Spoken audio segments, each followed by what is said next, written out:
জমকালো ঝমঝমে পরিবেশ থেকে বেরিয়ে ঘরের মধ্যে গাঢ় নীল বর্ণের আলোতে প্রবেশ করলো জঙ্কুক। সঙ্গে সঙ্গে এক পলকে পুরো ঘরটা দেখে নিল সে। তারপর সে সোজা দৃষ্টি নিক্ষেপ করলো নীল আলোর মায়ায় ভরা বিছানাটির উপর।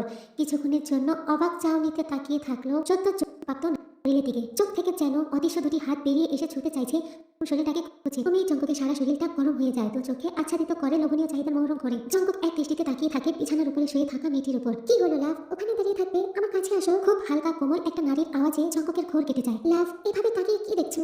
নিজের লিপসে পাইট করতে করতে তে জঙ্কুকের দিকে তাকিয়ে কথাটি বলছিল। খুব হালকা করে ফিস ফিস আওয়াজে জঙ্কুক উত্তর দেয়, তোমাকে। জঙ্কুকের বলা কথাটি এতটাই ডিপ ছিল যে কথার মাধুর্যতার স্পন্দন অনুভব করেই তে শরীরটা শিহরণ দিয়ে ওঠে। তারপর ধীর পায়ে এগিয়ে যায় বিছানার কাছে। হাতে থাকা সার্ভিস ট্রেটা বিছানার সাইড টেবিলের উপরে রাখে জঙ্কুক। নিজেই 2 প্যাক বিয়ার তৈরি করে খেয়ে নেয়। গ্লাসটা টেবিলের উপরে রেখে এসে তারা বিছানা শুয়ে থাকা তের পায়ের দিকে। তে দু চোখ ভরে তাকিয়ে দেখে ওর সামনে দাঁড়িয়ে থাকা জঙ্কুককে। ইন করে পরা শরীরের সাথে টাইট হয়ে থাকা সাদা ফর্মাল শার্ট আর তার সাথে কালো জিন্স, কম্বিনেশনটা চোখে পড়ার মতো। সঙ্গে ডান হাতে একটা ব্রেসলাইট আর বাম হাতে সিলভার কালার ঘড়ি। জামার উপর দিয়ে স্পষ্ট বোঝা যাচ্ছে সুগঠিত বক্ষ যুগল, পেশি বহুল বাইসেপস, জিম করা হট শরীরটাকে। চেহারাটা মাশাআল্লাহ, আর চুলের কাটিংটা একেবারে পারফেক্ট। এক কথায় লোভনীয় পুরুষ, যে কোনো নারীর স্বপ্ন পুরুষ। কিছু সময় অপলক দৃষ্টিতে জঙ্কুকের পা থেকে মাথা পর্যন্ত দেখে। এই মুহূর্তে জঙ্কুকের কাছে পাওয়ার জন্য পুরোপুরি ভাবে অস্থির হয়ে আছে। নরম মকলে বিছানার দিকে তাকিয়ে শরীরটাকে দেখে জঙ্কুক আর নিজের জন্য আটকাতে পারছে না। বিছানার উপর ঝুঁকে পড়ে ডান হাতের আঙুল সঞ্চালন করে তের পায়ের পাতায়। তারপর ঠোঁট জোড়া নিয়ে রাখে তের পায়ের উপর। শুধুমাত্র ঠোঁট ছোঁয়ালেই মন ভরছে না জঙ্কুকের। করতে থাকে তের পা, হাঁটু, উরু, কোমর আর শরীরের স্থান। আর সঙ্গে চলতে থাকে পাগল করে দেওয়া পাট কি। সমস্তটা নিজের শরীরে উপলব্ধি করতে পেরে তের মুখ দিয়ে একটাই শব্দ বারবার বের হচ্ছিল, জঙ্কুকের স্পর্শ নিজের শরীরে অনুভব করতে পাগলের মতো ছটফট খেতে 2 হাত দিয়ে খামচে ধরে খুব জোরে শ্বাস প্রশ্বাস নিতে শুরু করে। হঠাৎ করে তের চলে যায় জঙ্কুক। তারপর নিজের শার্টের একটা বুতাম খুলতে শুরু করে। শার্টটা খুলে ছুঁড়ে ফেলে দেয় মেঝের এক কোণায়। বিছানা থেকে নেমে এসে প্রথমে প্যান্টের, তারপর প্যান্টের খোলার শব্দ। হাতে থাকা ঘড়িটা খুলে বিছানার এক কোণে রাখে। বিছানা শুয়ে শুয়ে তে এত সময় ধরে জঙ্কুককে অপলক দৃষ্টিতে দেখছে। তের স্বপ্নের পুরুষে বাস্তব রূপ জঙ্কুক, ওর ধ্যান জ্ঞান ভালোবাসার একমাত্র অধিকারী হট অ্যান্ড হ্যান্ডসাম জঙ্কুক। এর আলোয় আলোকিত বদ্ধ ঘরটাতে সামনাসামনি রয়েছে জঙ্কুক আর তে। ঘর জুড়ে বিরাজ করছে অপ্রকৃত নিস্তব্ধতা। শব্দের রাজ্য জুড়ে রাজত্ব করছে শুধুমাত্র জঙ্কুক আর তের উৎনাময় শ্বাস প্রশ্বাসের কম্পিত শব্দ। দুটো ক্ষুধার্ত করছে একে অপরকে সুখে জোয়ারে ভাসিয়ে নিয়ে যাওয়ার ইচ্ছাতে। জঙ্কুক আরো কিছুক্ষণ নেশা নেশার চোখে তাকিয়ে দেখলো তেকে। তারপর বিয়ারের গ্লাস খুলে আরো 2 গ্লাস বিয়ার গটগট করে খেয়ে ফেললো। তারপর ক্ষুধার্ত সিংহের দৃষ্টিতে তাকিয়ে দেখলো মকমলের বিছানার উপরে শুয়ে থাকা তেকে। ঝাঁপিয়ে পড়লো তের নরম তুলতুলের উপর। মাথার 2 পাশে 2 হাতের শক্ত ধরলো সাথে জঙ্কুক। তুলে তের পেটের উপর চলছে জঙ্কুকের মুখ আর দাঁতের খেলা। চলতে থাকে পায়ের সাথে পায়ের আলিঙ্গন। ধীরে ধীরে বিরাজ করতে থাকে তের পুরো শরীরে। পেট, বুক, নাভি, গলা, কান, ঠোঁট, কোনো একটা জায়গা বাদ পড়ছিল না। তে সারা শরীর ভিজে যাচ্ছিল জঙ্কুকের মুখে। শুরু হয়ে যায় অবাধ্য কেস। জঙ্কুকের শরীরের পুরুষালী গন্ধ আর মুখ থেকে নির্গত সিগারেটের গন্ধে মাতাল হয়ে উঠে তে। দুটো মুখের মধ্যে চলতে থাকে দুটো জিভে উন্মাদ নৃত্য। করার মধ্যে জঙ্কুক পেটটা খুলে ফেলে। পরম আবেশে তে চোখ জোড়া বন্ধ করে নেয়। তার মুখ থেকে বের হয়ে আসে সুখময় চিৎকার। পরম যত্নে জঙ্কুক তের শরীর থেকে ছুঁড়ে ফেলে দেয় রুমের এক কর্নারে থাকা কালো সোফাটির উপর। জঙ্কুকের সামনে পুরোপুরি ভাবে হয়ে যায় তে। কয়েক মুহূর্তের জন্য ওগুলোর দিকে লোভনীয় দৃষ্টিতে তাকিয়ে থাকে জঙ্কুক। তারপর ঝাঁপিয়ে পড়ে কাছে ক্রমই অসহনীয় হয়ে উঠছে জঙ্কুকের দৃশ্যে চলতে থাকা গুলো। জঙ্কুকের খারাপ লাগবে ভেবে এত সময় ধরে সহ্য করেছিল তে, কিন্তু এখন আর পারছে না। বারবার বারণ করার পরেও জঙ্কুক কোনো কথাই শুনছে না। কিন্তু উপর যখন জঙ্কুক একটা জোরে বসিয়ে দেয় তখন আর শান্ত থাকতে পারে না তে। শরীরে সমস্ত শক্তি জোগাড় করে একটা ধাক্কা মেরে সরিয়ে দেয় জঙ্কুককে। তারপর জোরে চিৎকার করে বলে, জঙ্কুক কি করছো কি? সব খুশি লোক পেয়েছে তোমার, তুমি ভুলে গেছো আমি একজন জীবন্ত মানুষ। রাখে তে যন্ত্রণায় কুকড়ে ওঠে। আধো আলোতে উপরটাতে তাকিয়ে দেখে বোঝার চেষ্টা করছে কোনো প্রকার কোনো ক্ষত হয়েছে নাকি। শিকারে বাধা প্রাপ্ত ক্ষুধার্ত সিংহের মতো তের উপরে আবার ছাপিয়ে পড়তে চাচ্ছে জঙ্কুক। কোনো রকম ওকে আটকে বলে, জঙ্কুক প্লিজ, কি হচ্ছে এসব? ছাড়ো, লাগছে আমার। চরম নেশার ঘোরে রাজ্য থেকে জঙ্কুক নানান অঙ্গভঙ্গিতে তের কাছে যাওয়ার চেষ্টা করতে করতে তের একটা হাত শক্ত করে চেপে ধরে বিছানার উপর। অন্য হাতের এক আঙ্গুল দিয়ে তের ঠোঁটের উপর রেখে টকটকে লাল চোখে বড় বড় ভাবে তের দিকে তাকিয়ে দাঁতের দাঁত চেপে বলে, চুপ। সঙ্গে সঙ্গেই তে চমকে উঠে। জঙ্কুকের এই রকম ভয়ঙ্কর রূপ দেখে এক ধাক্কায় জঙ্কুক ভেঙে দেয় তের সমস্ত বাধা বেড়া ও শরীরের উপর চেপে বসে সমস্ত শক্তি দিয়ে তের গলা ধরে জঙ্কুক। তারপর ভয়ঙ্কর রূপে তের দিকে তাকিয়ে বলে ওঠে, একদম চুপ শালা, একটা কথা বলবি না। সঙ্গে সঙ্গেই অবাক হয়ে যায় তে। নিজের কানকে বিশ্বাস করতে পারছে না। ঠিক শুনছে তো সে। জীবনে এই প্রথমবার জঙ্কুক এই রকম নোংরা কথা বলল। এক নিমিষে সমস্ত যন্ত্রণা চোখ হারিয়ে গিয়ে হতাশা আর অবিশ্বাস গ্রাস করে বসলো তের অস্তিত্ব জুড়ে। তেকে ছেড়ে জঙ্কুক নেমে পড়লো বিছানা থেকে। তারপর ধরে টেনে নিয়ে আসলো নিজের কাছে। তেকে কোলে তুলে নিয়ে শক্ত করে জড়িয়ে ধরে অবাধ্য আবার শুরু করে দিল জঙ্কুক। করতে থাকে তের সমস্ত মুখমণ্ডল। তার সাথে সাথে লাভ ইচ্ছে জঙ্কুক থেকে, কিন্তু কোনো প্রকার কোনো লাভ নাই। প্রচুর পরিমাণে যন্ত্রণা আর ব্যথা অনুভব করছে তে। 20 মিনিট চলে জঙ্কুকের এই অত্যাচার তের উপর। তারপর ওকে কোলে করে নিয়ে ছুঁড়ে ফেলে দেয় রুমের কর্নারে থাকা সোফাটির উপর। এক টানে থেকে চিরে ফেলে দেয় অবশিষ্টটুকু। এই একলা ঘরে তে সম্পূর্ণরূপে হয়ে যায় জঙ্কুকের সামনে।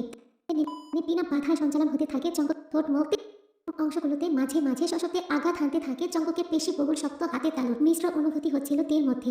কিছু কিছু সময় জঙ্গকের আচরণে সে প্রচুর পরিমাণে ফিল করছে, আবার কিছু কিছু সময় প্রচুর পরিমাণে তেলের মাথাটায় প্রচুর পরিমাণে বেশি অনুভব করছে তের দু চোখের কোণা থেকে অঝরে পড়তে থাকে ফোঁটা ফোঁটা অশ্রুবিন্দু। যন্ত্রণার কারণে তে বারবার চেষ্টা করছে জঙ্গকে প্রতিরোধ করার, কিন্তু পরক্ষণে পাগল হয়ে যাচ্ছে।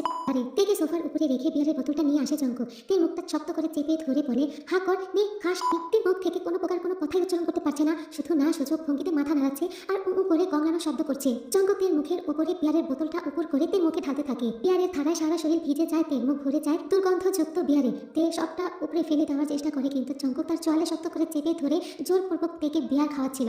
অবশেষে তের গলার ভেতরে প্রবেশ করে তে সব থেকে অপছন্দকর নোংরা পানীয়টা। শত চেষ্টা করেও জঙ্গককে এটা করতে প্রতিরোধ করতে পারে না তে। একদিন যে জঙ্গককে ও বারণ করেছিল এই নোংরা পানিটা খেতে, আজ সেই জঙ্গক ওকে জোর করে এই নোংরাটা পান করালো। বিয়ারের ধারা তোলপাড় হয়ে নেমে আসতে শুরু করে তের মুখ থেকে গলা বুক সারা শরীর ভিজে একাকার হয়ে যায়। তের শরীরের দিকে তাকিয়ে জঙ্গক আবারও হয়ে যায়, হা করে তাকিয়ে থাকে কিছু সময় তের দিকে, তারপর জিভ শুরু করে তের শরীর। জঙ্গক পাগলের মতো শরীর ধোয়া বিয়ার, দুজনের শরীর কাল ভেজা হয়ে যায় বিয়ারে। কত আশা বাসনা ভালো লাগা ভালোবাসা নিয়ে জঙ্গকের সাথে হানিমুনে এসেছে তে। ভালোবাসার স্বপ্নে পুরুষটাকে দূরে সকলের থেকে একান্তে এসে কাছ থেকে বসতে চাওয়ার আশায় বন্ধু বান্ধবের মুখ থেকে শুনে যতটুকু হানিমুন সম্পর্কে জেনেছিল তে, সে মতেই প্ল্যান করে এসেছিল কি কি করবে। আজ সকাল 9টা নাগাদ এখানে এসে উপস্থিত হয়েছে ওরা। ওদের থাকার জন্য একটা 5 স্টার হোটেল ভাড়া করেছে জঙ্গক। পুরোপুরি কি কি করবে সমস্তটা প্ল্যান করে রেখেছিল তে। প্রথমে ক্যান্ডেল লাইট ডিনার করবে, অনেকক্ষণ একান্তে খোলা আকাশের নিচে দুজনে জ্যোৎস্না বিলাস করবে। সারা গায়ে জ্যোৎস্না মাখা অন্ধকার জড়িয়ে নিয়ে গভীর রাতে শুতে যাবে হোটেল রুমের মখমলের বিছানায়। সেখানে ওরা পরম শান্তিতে উপভোগ করবে নিজেদের ভালোবাসার মানুষকে একে অপরের মধ্যে। এতদিনের ভালোবাসার চরম পরিণতি পাবে এই ঘরে। জীবনের শ্রেষ্ঠ সত্তায় ওরা একে অপরকে উপভোগ করবে। দুটো মনের মিলন হয়েছে আরো আগে, দুটো মিলন হয়েছে বহুবার, কিন্তু আজকের মধুচন্ডিমায় ওরা আবারও চিনবে নিজের প্রিয় এক কোষ থেকে আর এক কোষ। ভেবেছিল আজ হবে ওদের জীবনের সব থেকে সুখকর স্মৃতিবহুল ভালোবাসা পূর্ণতা প্রাপ্তির রাবে। ব্র যন্ত্রণায় মা বলে চিৎকার করতে থাকে তে, হাও মাও করে কাঁদতে থাকে, কাকতি মিনতি করতে থাকে জঙ্গকের কাছে, প্লিজ প্লিজ জঙ্গক ছাড়ো, ছাড়ো আমাকে জঙ্গক, আমি পারছি, ছাড়ো প্লিজ। দু হাত দিয়ে জঙ্গককে ঠেলে সরিয়ে দেওয়ার চেষ্টা করতে থাকে তে, কিন্তু জঙ্গকের সুগঠিত জিম করা শরীরের কাছে তে যন্ত্রণা কুকড়ে ওঠা হাতের জোর একদম তুচ্ছ মনে হয়। এক বিন্দুও সরাতে পারে না জঙ্গককে। হাত মুঠো করে জঙ্গকের পেটে জঙ্গকের অ্যাপসে খুশি মারার চেষ্টা করে তে, কিন্তু আঘাতগুলো জঙ্গকের কাছে উত্তেজনায় ঘি ঢালার কাজ করে। তে এই রকম চিৎকারে জঙ্গক প্রচুর পরিমাণে বিরক্ত হয়ে সোফার কর্নারে পড়ে থাকা তে জঙ্গকের মুখের মধ্যে ঢুকিয়ে দেয়। জঙ্গকে কড়া মেজাজে বিরক্ত সরে বলে, অনেক বেশি কথা হয়ে যাচ্ছে, এবার একদম চুপ হয়ে যাবি। কি বলছিস, পারছিস না? পারবি তো 14 গোষ্ঠী পারবে। অন্য লোককে ভাড়া দিতে যাওয়া আজ তোর সব বসালি, আজ বুঝবি তোর ভাত কি করতে পারে। তাকে বলে তের দু গালে ইচ্ছা মতন থাপড় দিতে শুরু করে জঙ্গক। জঙ্গকের নোংরা কথার বিপক্ষে কিছু যুক্তি খাটাতে চেষ্টা করে তে, কিন্তু মুখ তো জঙ্গক আগেই বন্ধ করে রেখেছে, তাই চেষ্টা করেও কিছুই বলতে পারে না। গঙ্গানি শব্দ ছাড়া কোনো শব্দ বের করতে পারে না তে। কিছুক্ষণ কথা বলার বৃথা চেষ্টা করে চুপ হয়ে যায় তে, বন্ধ করে দেয় কথা বলার চেষ্টা, বন্ধ করে দেয় জঙ্গকের হাত থেকে নিজেকে বাঁচানোর চেষ্টা করা। জঙ্গকের ইচ্ছা মতন প্রবল বেদনা সহ্য করে চুপচাপ পড়ে থাকে সোফার উপর। জঙ্গক নিজে একদম মতো নির্মম থাকে তের উপর। জঙ্গক তের উপর মতো আচরণ করতে শুরু করে। জঙ্গক এতটা হয়ে গিয়েছিল, এতটাই ছিল, কি করছে, কেন করছে, কার সাথে করছে সমস্তটাই ভুলে গেছে সে। জঙ্গক খুব নির্মম ভাবে ছিল তের সাথে। সমস্ত স্ত্রী সমস্ত রাজ ছিল তের কোমল নরম। ঘড়ির কাঁটা একটু একটু করে কাঁপতে কাঁপতে রাত 2টোর ঘরে পৌঁছে গেছে। চারদিক থেকে সমুদ্রের ভেসে আসা গর্জনের শব্দ ছাড়া আর কোনো শব্দই শোনা যাচ্ছে না। সঙ্গে ঘর ভরিয়ে রাখার মতো আর একটা শব্দ শোনা যাচ্ছে, সেটা হচ্ছে তের কান্নার মিশ্রিত গৌরানি শব্দ। তবে সেই শব্দটি আর বাইরে জগতে কেউই শুনতে পাচ্ছে না। হোটেলে সকলে ভেবে বসে আছে যে নতুন হানিমুনে আসা দম্পতি শান্তিতে ঘুমাচ্ছে, আর না হয়তো গল্প গুজব করছে। যদি কেউই ওদের রুমের সামনে দিয়ে যায় তাহলে তের গৌরানি শব্দ শুনে ভাবছে হানিমুনে আসা দম্পতির ঘর থেকে এই রকম একটু উ আ শব্দ আসবে, ভেবে মুচকি হেসে চলে যাচ্ছে। ঘরে নীল আলোটা কেমন জানি আচ্ছা হয়ে যাচ্ছে তের চোখে। আলোটির মধ্যে শুরুর মতো সেই রকম মায়া অনুভব করতে পারছে না তে। জঙ্গক তার এক হাত দিয়ে শক্ত করে চেপে ধরে আছে তের গলা, আর এক হাত দিয়ে শক্ত করে চেপে ধরে আছে সোফার সাথে। অঝরে কান্না করছে তে। গঙ্গানির শব্দ আরো দ্বিগুণ বেড়ে গেছে। মাতাল জঙ্গক কি করছে, কার সাথে কেন করছে, কোনো কিছুই তার মধ্যে নাই। সে তো তার সর্বোচ্চ শক্তি প্রয়োগের খেলায় মেতে গেছে। তের কাছে এই যন্ত্রণা নরক যন্ত্রণা থেকেও অনেক কষ্টদায়ক। তের কাছে যেটা যন্ত্রণা, জঙ্গকের কাছে সেটা চরম সুখ। চরম সুখে জঙ্গকের মুখ থেকে বের হয়ে আসে সুখকর চিৎকার। সঙ্গে চলতে থাকে তের উদ্দেশ্যে জঙ্গকের নোংরা কথা। তোর তাই না, আমারটাতে হচ্ছিল না, করুন খেতে নে, এবার সামলা। আচ্ছা তোর সব মেটাবো, আমি সব মেটাবো আজ। আজ দেখবি তুই আমি কি জিনিস। আজ তুই হাড়ে টের পাবি এই জঙ্গক কি জিনিস। আজ তোর এমন হাল করবো যে আর কখনো কারো কাছে যাওয়ার মতো সাহস করবি না। প্রত্যেকটা কথার সাথে সাথে জঙ্গকে আরো দ্বিগুণ হয়ে গেছে তের উপরে করার। সে ভুলে গেছে তে একজন মানুষ। এক মুহূর্তেই তাজা টকটক হয়ে যায় তের শরীর, সঙ্গে সঙ্গে জঙ্গকের শরীরও। স্থিতি উপলব্ধি করতেই জঙ্গক আবারও চিৎকার করে তেকে বলতে শুরু করে, আগোটা দেখা যায় কিছুই করতে পারে নাই, যা করার সব আমাকেই করতে হচ্ছে, তাহলে কেন যাস ওদের কাছে? ওরা তো দেখছি তোকে ঠিকভাবে হ্যান্ডেল করতে পারছে না, দেখ আমি কি করতে পারি। কথাটি বলে জঙ্গক আবারও তের গালে থাপ্পড় দিতে শুরু করে, আর বারবার এই একই কথা বলতে শুরু করে, আরো যাবি আমাকে ছেড়ে। তে প্রথমবার জঙ্গকের সাথে করেছিল তাদের ফুলসজ্জায়। এদিন প্রথমবারের মতো সত্যি ছিল তের, তাও আবার তার স্বামী জঙ্গক দ্বারা। প্রথম অভিজ্ঞতা হয়েছিল তের। এরপর কত শতবার সম্মুখীন হতে হয়নি একবারও। প্রত্যেকবার কিন্তু দুজন সমানভাবে উপভোগ করেছে। লাস্টে যেদিন ওদের শেষবার হয়েছিল সেদিনও জঙ্কুক ওকে এত কোমলভাবে আদর করেছে, সারা শরীর ভরিয়ে দিয়ে।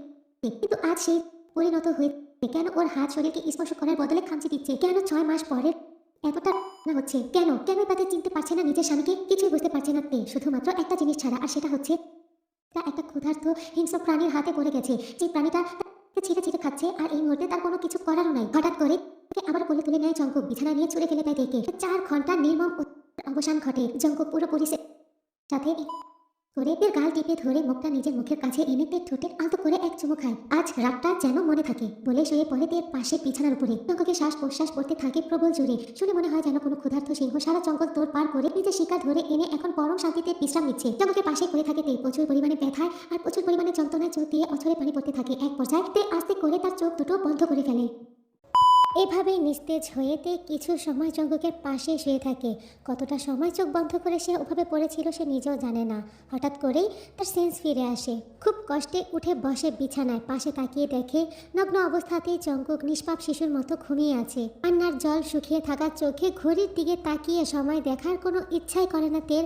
2 হাত দিয়ে মুখের উপরে পড়ে থাকা চুলগুলো মাথার পেছন দিকে টেনে সরিয়ে দেয়। তারপর আস্তে আস্তে করে বিছানা থেকে নামে। নড়াচড়ার প্রত্যেকটা পদক্ষেপে শরীরের এক একটা জায়গায় যন্ত্রণা উপলব্ধি করতে পারছিল তে। ঘরটাতে এখনো নীল রঙের ড্রিম লাইটটা জ্বলছিল। জঙ্কুকের অসুবিধা হবে ভেবে তে আর ওই লাইটটা বন্ধ করে ঘরের অন্য লাইট জ্বালালো না। সোজা ঢুকে পড়লো বাথরুমের মধ্যে। সুন্দর টাইস করা ঝকঝকে বাথরুম। বাথরুমের সামনে বেসিনটার পাশে সুন্দরী নারীর একটা ভাস্কর্য ছিল যেটা দেখতে অনেক সুন্দর।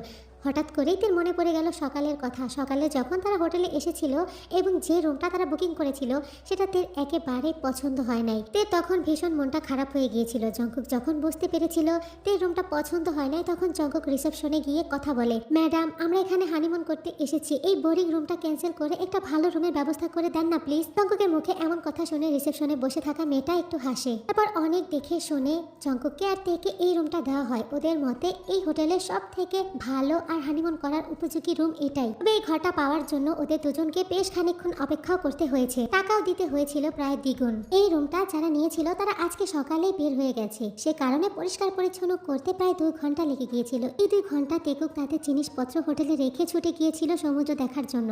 সমুদ্রের পাড়ে গিয়ে তে পুরোপুরি বাচ্চাদের মতো হয়ে গিয়েছিল। জীবনে প্রথমবারের মতো সমুদ্র সৈকতে আসা, সমুদ্রকে কাছে থেকে দেখার যে একটা চাহিদা, সে চাহিদায় পুরোপুরি উত্তেজিত হয়ে গিয়েছিল। এতটাই উত্তেজিত হয়ে গিয়েছিল যে নিজের উত্তেজনাটা সামলাতেই পারে নাই। জঙ্কুকের হাত ধরে বাচ্চা মানুষের মতো দৌড়াদৌড়ি করে খেলা করছিল সমুদ্রের ঢেউয়ের সাথে। জঙ্কুক অপলক দৃষ্টিতে তাকিয়ে দেখছিল তেকে। আশেপাশে তাকিয়ে যখন জঙ্কুক দেখতে পেল দূর দূর পর্যন্ত কোনো মানুষই নাই, তখন জঙ্কুক আর নিজের আবেগটা সামনে রাখতে পারল না। তের হাত ধরে টেনে এনে নিজের বুকের সাথে মিশিয়ে ফেলে তেকে। তারপর তের ঠোঁটে নিজের ঠোঁট মিশিয়ে দেয়। আর তেও খুব আগ্রহের সাথে স্বামীর আদরগুলো উপভোগ করতে লেগে পড়ে। দুজন দুজনকে কিস করতে থাকে। তের এলোমেলো চুলগুলো বাতাসে উড়ে এসে শিহরণ জাগাচ্ছিল জঙ্কুকের শরীরে। আর ধীরে ধীরে ততই শক্ত হচ্ছিল জঙ্কুকের বাহুডোরের বাঁধন। তারপর ধীরে ধীরে দুজনের শরীর একে অপরের সাথে আষ্টে পিষ্টে জড়িয়ে যায়। এ তখন মনে মনে একটা কথাই ভাবছিল, সত্যি হানিমুন খুব সুখের হয়। সকালের কথাগুলো ভেবে আবারও চোখ দিয়ে টপটপ করে পানি পড়ছে তের। না আর ভালো লাগছে না এই নোংরা শরীর নিয়ে দাঁড়িয়ে থাকতে। টাওয়ারটা ছেড়ে দিয়ে 5 মিনিট ওভাবেই দাঁড়িয়ে থাকে তে। তারপর হঠাৎ করে নিজের শরীরটার দিকে লক্ষ্য করে। আস্তে করে মাথাটা নিচের দিকে নামাতেই দেখতে পায় পা বেয়ে নেমে যাওয়া শুকনো রক্তের ধারা। শরীরের জায়গায় জায়গায় নখের খামচির দাগ। বুকের দিকটা পুরোপুরি ভাবে ক্ষত বিক্ষত। কামড়ের জখমগুলোর মধ্যে ছোপ ছোপ রক্তের দাগ। আর ধবধবে ফর্সা উরুগুলোর উপর গভীর কালচেটে দাগ। হাত দিয়ে শরীরের নোংরা গুলো পরিষ্কার করার চেষ্টা করছে তে। প্রত্যেকটা ক্ষত স্থানে হাত দেওয়ার সঙ্গে সঙ্গে ব্যথায় কুকড়ে যাচ্ছে তে। কষ্ট হলেও আস্তে আস্তে করে নিজের শরীরটা যতটুকু সম্ভব হয়েছে পরিষ্কার করে নিয়েছে তে। তারপর শরীরে একটা টাওয়াল জড়িয়ে বের হয়ে এসেছে ওয়াশরুম থেকে। আয়নার সামনে দাঁড়িয়ে ঘরের ড্রিম লাইটটা বন্ধ করে টিউবলাইট চালিয়ে দেয়। ছুন ফিরে তাকিয়ে দেখে জঙ্কুক যেভাবে শুয়েছিল এখনো ওভাবেই শুয়ে আছে। নিক্ষণ জঙ্কুকের দিকে তাকিয়ে তে শিউর হয় জঙ্কুক ঘুমাচ্ছে। আয়নার দিকে মুখ ফিরালো তে। প্রথমে চোখ পড়ে নিজের ঠোঁটের দিকে। গা শিউরে ওঠে ওর। কি বাজে ভাবে কেটে গেছে জঙ্কুকের কামড়ে।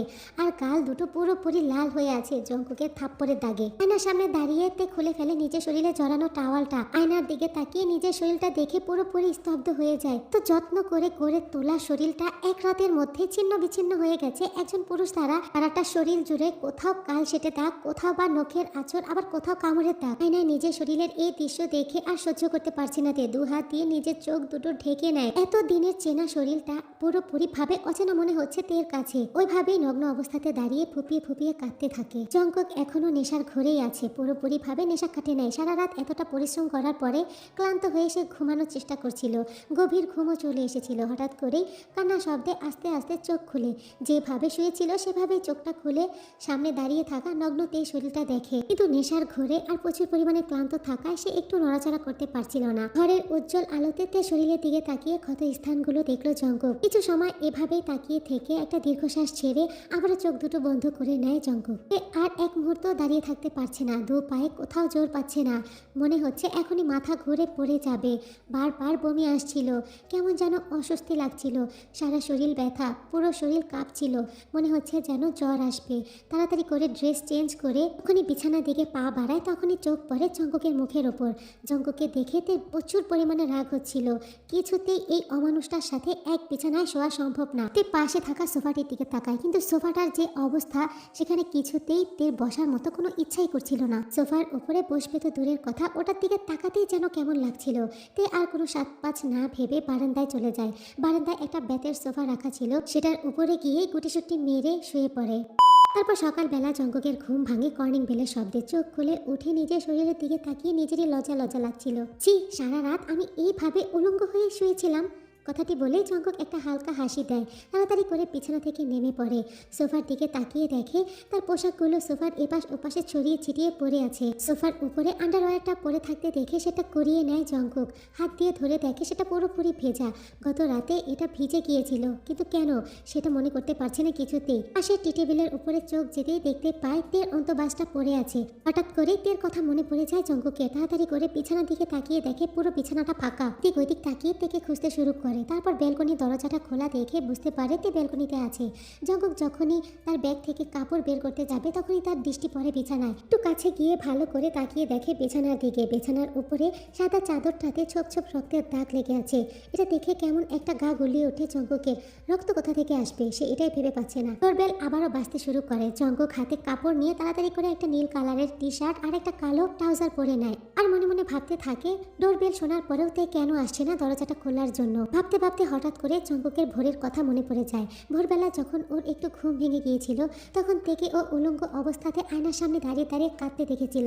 এটা ভেবে জঙ্ককের বুকের ভেতরে একটা মোচড় দিয়ে ওঠে। জঙ্কক দ্রুত পায়ে এগিয়ে যায় দরজার দিকে। দরজা খুলে দেখে ওয়েটার ব্রেকফাস্ট আর কফি নিয়ে দাঁড়িয়ে আছে। জঙ্কক খাবারগুলো হাতে নিয়ে দরজাটা বন্ধ করে দেয়। খাবারগুলো টেবিলের উপর রেখে যখনই ব্যালকনির দিকে যেতে শুরু করে হঠাৎ করে লিকুইড কিছুর উপরে পাড়া দেয় জঙ্কক। পায়ের নিচে লিকুইড কিছু অনুভব করতে পায়ের দিকে তাকায়। সঙ্গে সঙ্গে প্রচুর পরিমাণে ঘাবড়ে যায় জঙ্কক। পায়ের নিচে ব্লাড, কিন্তু ব্লাড কোথা থেকে আসবে এটাই ভেবে পাচ্ছিল না জঙ্কক। ভাবতেই সোফার দিকে দৃষ্টি যায় জঙ্ককের। সোফার উপরেও শুকিয়ে আছে রক্ত। জঙ্কক এবার অনেকটা ভয় পেয়ে যায়।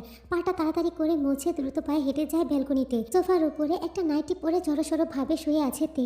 কি হয়েছে জান, এভাবে এখানে শুয়ে আছো কেন?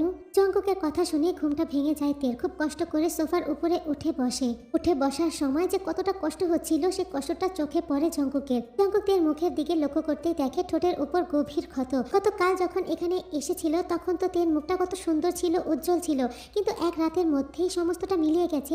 গাল জুড়ে কাল ছেটে দাগ, চোখের নিচে কালি পড়ে গেছে, চোখ মুখ জুড়ে কেমন একটা বিধ্বস্ততার ছাপ। এটা দেখে জঙ্কক অস্থির হয়ে যায়। তাড়াতাড়ি করে গিয়ে তের পাশে বসে পড়ে। তের গালে হাত দিয়ে বলে, এ কি জান পাখি, তোমার ঠোঁটে কি হয়েছে? আর তোমাকে এই রকম লাগছে কেন? কি হয়েছে জান, শরীর খারাপ লাগছে? কথাটি বলেই জঙ্কক তের কপালে হাত দেওয়ার সঙ্গে সঙ্গেই ছাড়ো আমাকে। কথাটি বলেই তে এক ছটকা দিয়ে জঙ্ককের হাতটা তার কপাল থেকে সরিয়ে দেয়। একদম ছবে না আমাকে। কথাটি বলেই সোফা থেকে নেমে যায় তে। খুব আস্তে আস্তে হেঁটে রুমে চলে যায়। জঙ্কক পুরোপুরি আশ্চর্য হয়ে যায় তের কথা শুনে। কেন তে তার সাথে এইরকম ব্যবহার করছে? তে এতটা ক্ষত বিক্ষত কিভাবে হয়েছে? তেকে এই অবস্থাতে দেখে জঙ্ককের বুকের ভেতরটা তোলপাড় শুরু হয়ে গেছে। জঙ্কক মনে করার চেষ্টা করছে কাল রাতে কি হয়েছে। 1 মিনিট বসে বসে ভাবার পরেও যখন কিছুই মনে করতে পারলো না তখন তের কাছে গেল জঙ্কক। জান পাখি, কি হয়েছে তোমার? তুমি এইরকম করছো কেন? তে একেবারে চুপ, কোনো প্রকার কোনো উত্তরও দিচ্ছে না, জঙ্কুকের মুখের দিকেও তাকাচ্ছে না। এবার জঙ্কুক একটু রেগে যায়, ধমকে সরে থেকে আবারও বলে, কি হয়েছে বলো না কেন। এবার তে চিৎকার করে বলে ওঠে, কেন কি হয়েছে জানো না? নাটক করা হচ্ছে এখন এসে। ও জানবেই বা কি করে? তোমার কাছে তো আমাকে মানুষই মনে হয় না। আমি তো তোমার কাছে শুধুমাত্র বিছানার চাহিদা মেটানোর উপকরণ, তাই না? তে কি হচ্ছে এসব? আস্তে কথা বলো। কি হচ্ছে বুঝতে পারছো না? নাকি কাল রাতে আমাকে উপযুক্ত শিক্ষা দেওয়া হয়নি তোমার? আবার চাই আমাকে তোমার বিছানা? এবার কিন্তু খারাপ হয়ে যাচ্ছে, নিজের ভাষাটা ঠিক করো। আমরা কিন্তু এখন বাড়িতে না, অন্য একটা জায়গায় আছি। আর তুমি কি বলছো সত্যি আমি বুঝতে পারছি না। ও তুমি সত্যি কিছু বুঝতে পারছো না তাই না? ঠিক আছে, তারাও তোমাকে এখনই বোঝাচ্ছি। কথাটি বলে তে তার শরীরের পোশাকটা খুলে ফেলে দেয়, তারপর সোজা এসে জঙ্কুকের সামনে দাঁড়ায়। কি হয়েছে এখন বুঝতে পারছো নাকি এখনো বুঝতে পারছো না? নাকি আমাকে শিক্ষা দেওয়ার জন্য এতটুকু যথেষ্ট না তোমার কাছে? আরো কিছু বাকি আছে? তাহলে দাও, আমি তোমার সামনেই দাঁড়িয়ে আছি। শুরু করো তোমার পুরুষত্ব, বিশ্বাস করো আমি একটু বাধা দেব না। নাও, তোমার যেমন খুশি তেমন বিচার করো, আমার তেমন ভাবে শাস্তি দাও। তোমাকে রেখে অন্য পরপুরুষের কাছে বাড়া দেওয়ার শাস্তি দাও আমাকে। কি হলো দাও। কথাটি বলেই তে জঙ্কুকের হাতটা নিয়ে নিজের গালে ইচ্ছা মতো চড় দিতে থাকে। জঙ্কুক একটা টান দিয়ে নিজের হাতটা তের গাল থেকে সরিয়ে থপাস করে বিছানায় বসে পড়ে। নিজের চোখে বিশ্বাস করতে পারছে না, সমস্তটা অবিশ্বাস্য মনে হচ্ছে তার কাছে। জঙ্কুক মাথা নিচু করে বসে বসে ভাবতে শুরু করে, মনে মনে বলে, কাল রাতে আমি এই সমস্ত কিছু করেছি, কিন্তু কেন? আমার তো কিছুই মনে পড়ছে না। জঙ্কুক বসে বসে কালকে সারাদিন কি কি করেছে একের পর এক ঘটনা সাজাতে শুরু করে। হঠাৎ করে এমন কি হয়েছিল যে কারণে ও তের সাথে এইরকম ব্যবহার করেছে? যখন সমুদ্রের পাড় থেকে ঘুরে এসে ওরা নতুন এই রুমটাতে ঢোকে, তারপরে সোজা এসে জঙ্কুক বিছানায় শুয়ে পড়ে। আর তে ড্রেসিং টেবিলের উপরে দাঁড়িয়ে লাগেজ থেকে মেকআপ বের করে সাজাচ্ছিল। জঙ্কুক এক থেনে তের দিকে তাকিয়েছিল। তেকে অনেক সুন্দর লাগছিল। তের দিকে মুগ্ধ দৃষ্টিতে তাকিয়ে সমুদ্র সৈকতে দাঁড়িয়ে তেকে কিস করার কথা ভাবছিল জঙ্কুক। মুহূর্তের মধ্যেই ওর শরীরটা পুরোপুরি গরম হয়ে গিয়েছিল। কথা ভেবেই জঙ্কুকের মনে তেকে আদর করার লোভ জেগে গেল। এই মুহূর্তে তেকে খুব কাছে চাই তার। পিচ্ছে আদরে হবে না, বড় আদর দিবে তাকে, বড় আদর নিবে তার কাছ থেকে। ডান পাখি, ড্রেসিং টেবিলের সামনে কি করো? আসো না একটু আমার কাছে। কি হলো? আর কতক্ষণ? আসো না। আহ জঙ্কুক, তুমি এমন কেন করছো? কেন করছি সেটা আমার কাছে আসলেই তো তোমাকে দেখাবো। তুমিও না পারো, সারাদিনই তোমার এই একই মত। মানেটা কি? হানিমুন করতে এসেছি কি অন্য কিছু করার জন্য? প্লিজ জান পাখি আমার কাছে আসো। আসবো না। কেন? কেন আসবে না? জান, কিছুক্ষণ পরেই তো বিকাল হয়ে যাবে, তারপর তো তোমাকে নিয়ে আবার ঘুরতে বের হব। এখন একটু আমার কাছে আসো না। জি না, এখন এসব কোনো কিছুই হবে না। যা হবে সব রাতে হবে। এখন আমি ক্লান্ত, এখন ওইসব কিছুই হবে না। তুমি নিজে ঘুমাও আর আমাকে একটু ঘুমাতে দাও তো। কিছু হবে কি হবে না সেটা তো আমিই বুঝবো। কারণটা হচ্ছে তুমি আমার বউ, আর আমি আমার বউয়ের সাথে এখানে শুধুমাত্র ঘুমাতে আসি নাই, হানিমুন করতে এসেছি। জঙ্কুক বিছানা থেকে উঠে তেকে পেছন দিক দিয়ে শক্ত করে জড়িয়ে ধরে ঘাড় থেকে চুলগুলো সরিয়ে তের ঘাড়ের উপরে নিজের ঠোঁট ঘষতে ঘষতে কথাগুলো বলছিল। আহ লাভ, এখন না, এখন আমাকে ছাড়ো, কিছু জিনিস গোছগাছ করার আছে। কিন্তু কে শুনে কার কথা? জঙ্কুক তো তেকে শক্ত করে পেছন দিক দিয়ে জড়িয়ে ধরে তের ঘাড় শুরু করে। তেকে নিচের দিকে ঘুরিয়ে তের মুখ ডুবিয়ে দেয়। একের পর এক করছিল তের গলায়। দুজনে অনেক দুষ্টুমি করছিল আর দুষ্টুমি ছলে ছলে রোম্যান্স করছিল। জঙ্কুক খুব শব্দ করে করে তে করছিল আর তেও জঙ্কুকে শব্দ করছিল। দুজনের মধ্যে এক প্রকার কম্পিটিশন হচ্ছিল, কে কাকে কতটা শব্দ করে করতে পারে। হঠাৎ করে জঙ্কুকের মোবাইলটা বেজে ওঠে। প্রথমবার মোবাইলটা বাজতে বাজতে বন্ধ হয়ে যায়। জঙ্কুক ফোনের দিকে পাত্তা দিচ্ছিল না, তার পুরোপুরি ফোকাস ছিল তের উপর। ফোনটা আবার বাজতে থাকে। এবার জঙ্কুক অনেকটা বিরক্ত হয়ে যায়। দুধ শালা, ফোনটাও দেখছি আমার সব পছন্দ করে না, অসহ্য একটা। গিয়ে দেখো, ইম্পর্টেন্ট ফোন আসতে পারে।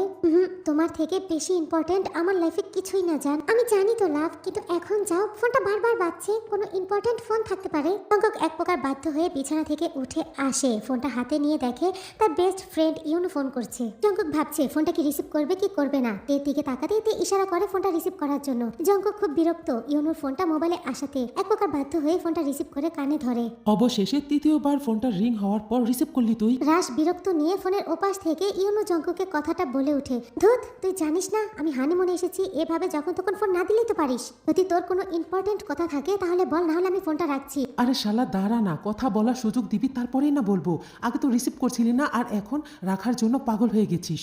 তাড়াতাড়ি বল। সে তো বলবোই, কিন্তু তোর এত তারা কিসে সেটাই বুঝতে পারছি না। কি করছিস? বউয়ের সাথে আদর আহ্লাদ করছিস নাকি? বেটা বেশি ভনিতা না করে কাজের কথা বল, না হলে আমি ফোনটা কেটে দিলাম। আরে বেটা বলছি, জানিস তো অপেক্ষার ফল কতটা মধুর হয়। ভাবির কাছ থেকে কিছুক্ষণ দূরে থাকার পর যখন ভাবির কাছে যাবি তখন দেখবি বেশি সুখ পাবি।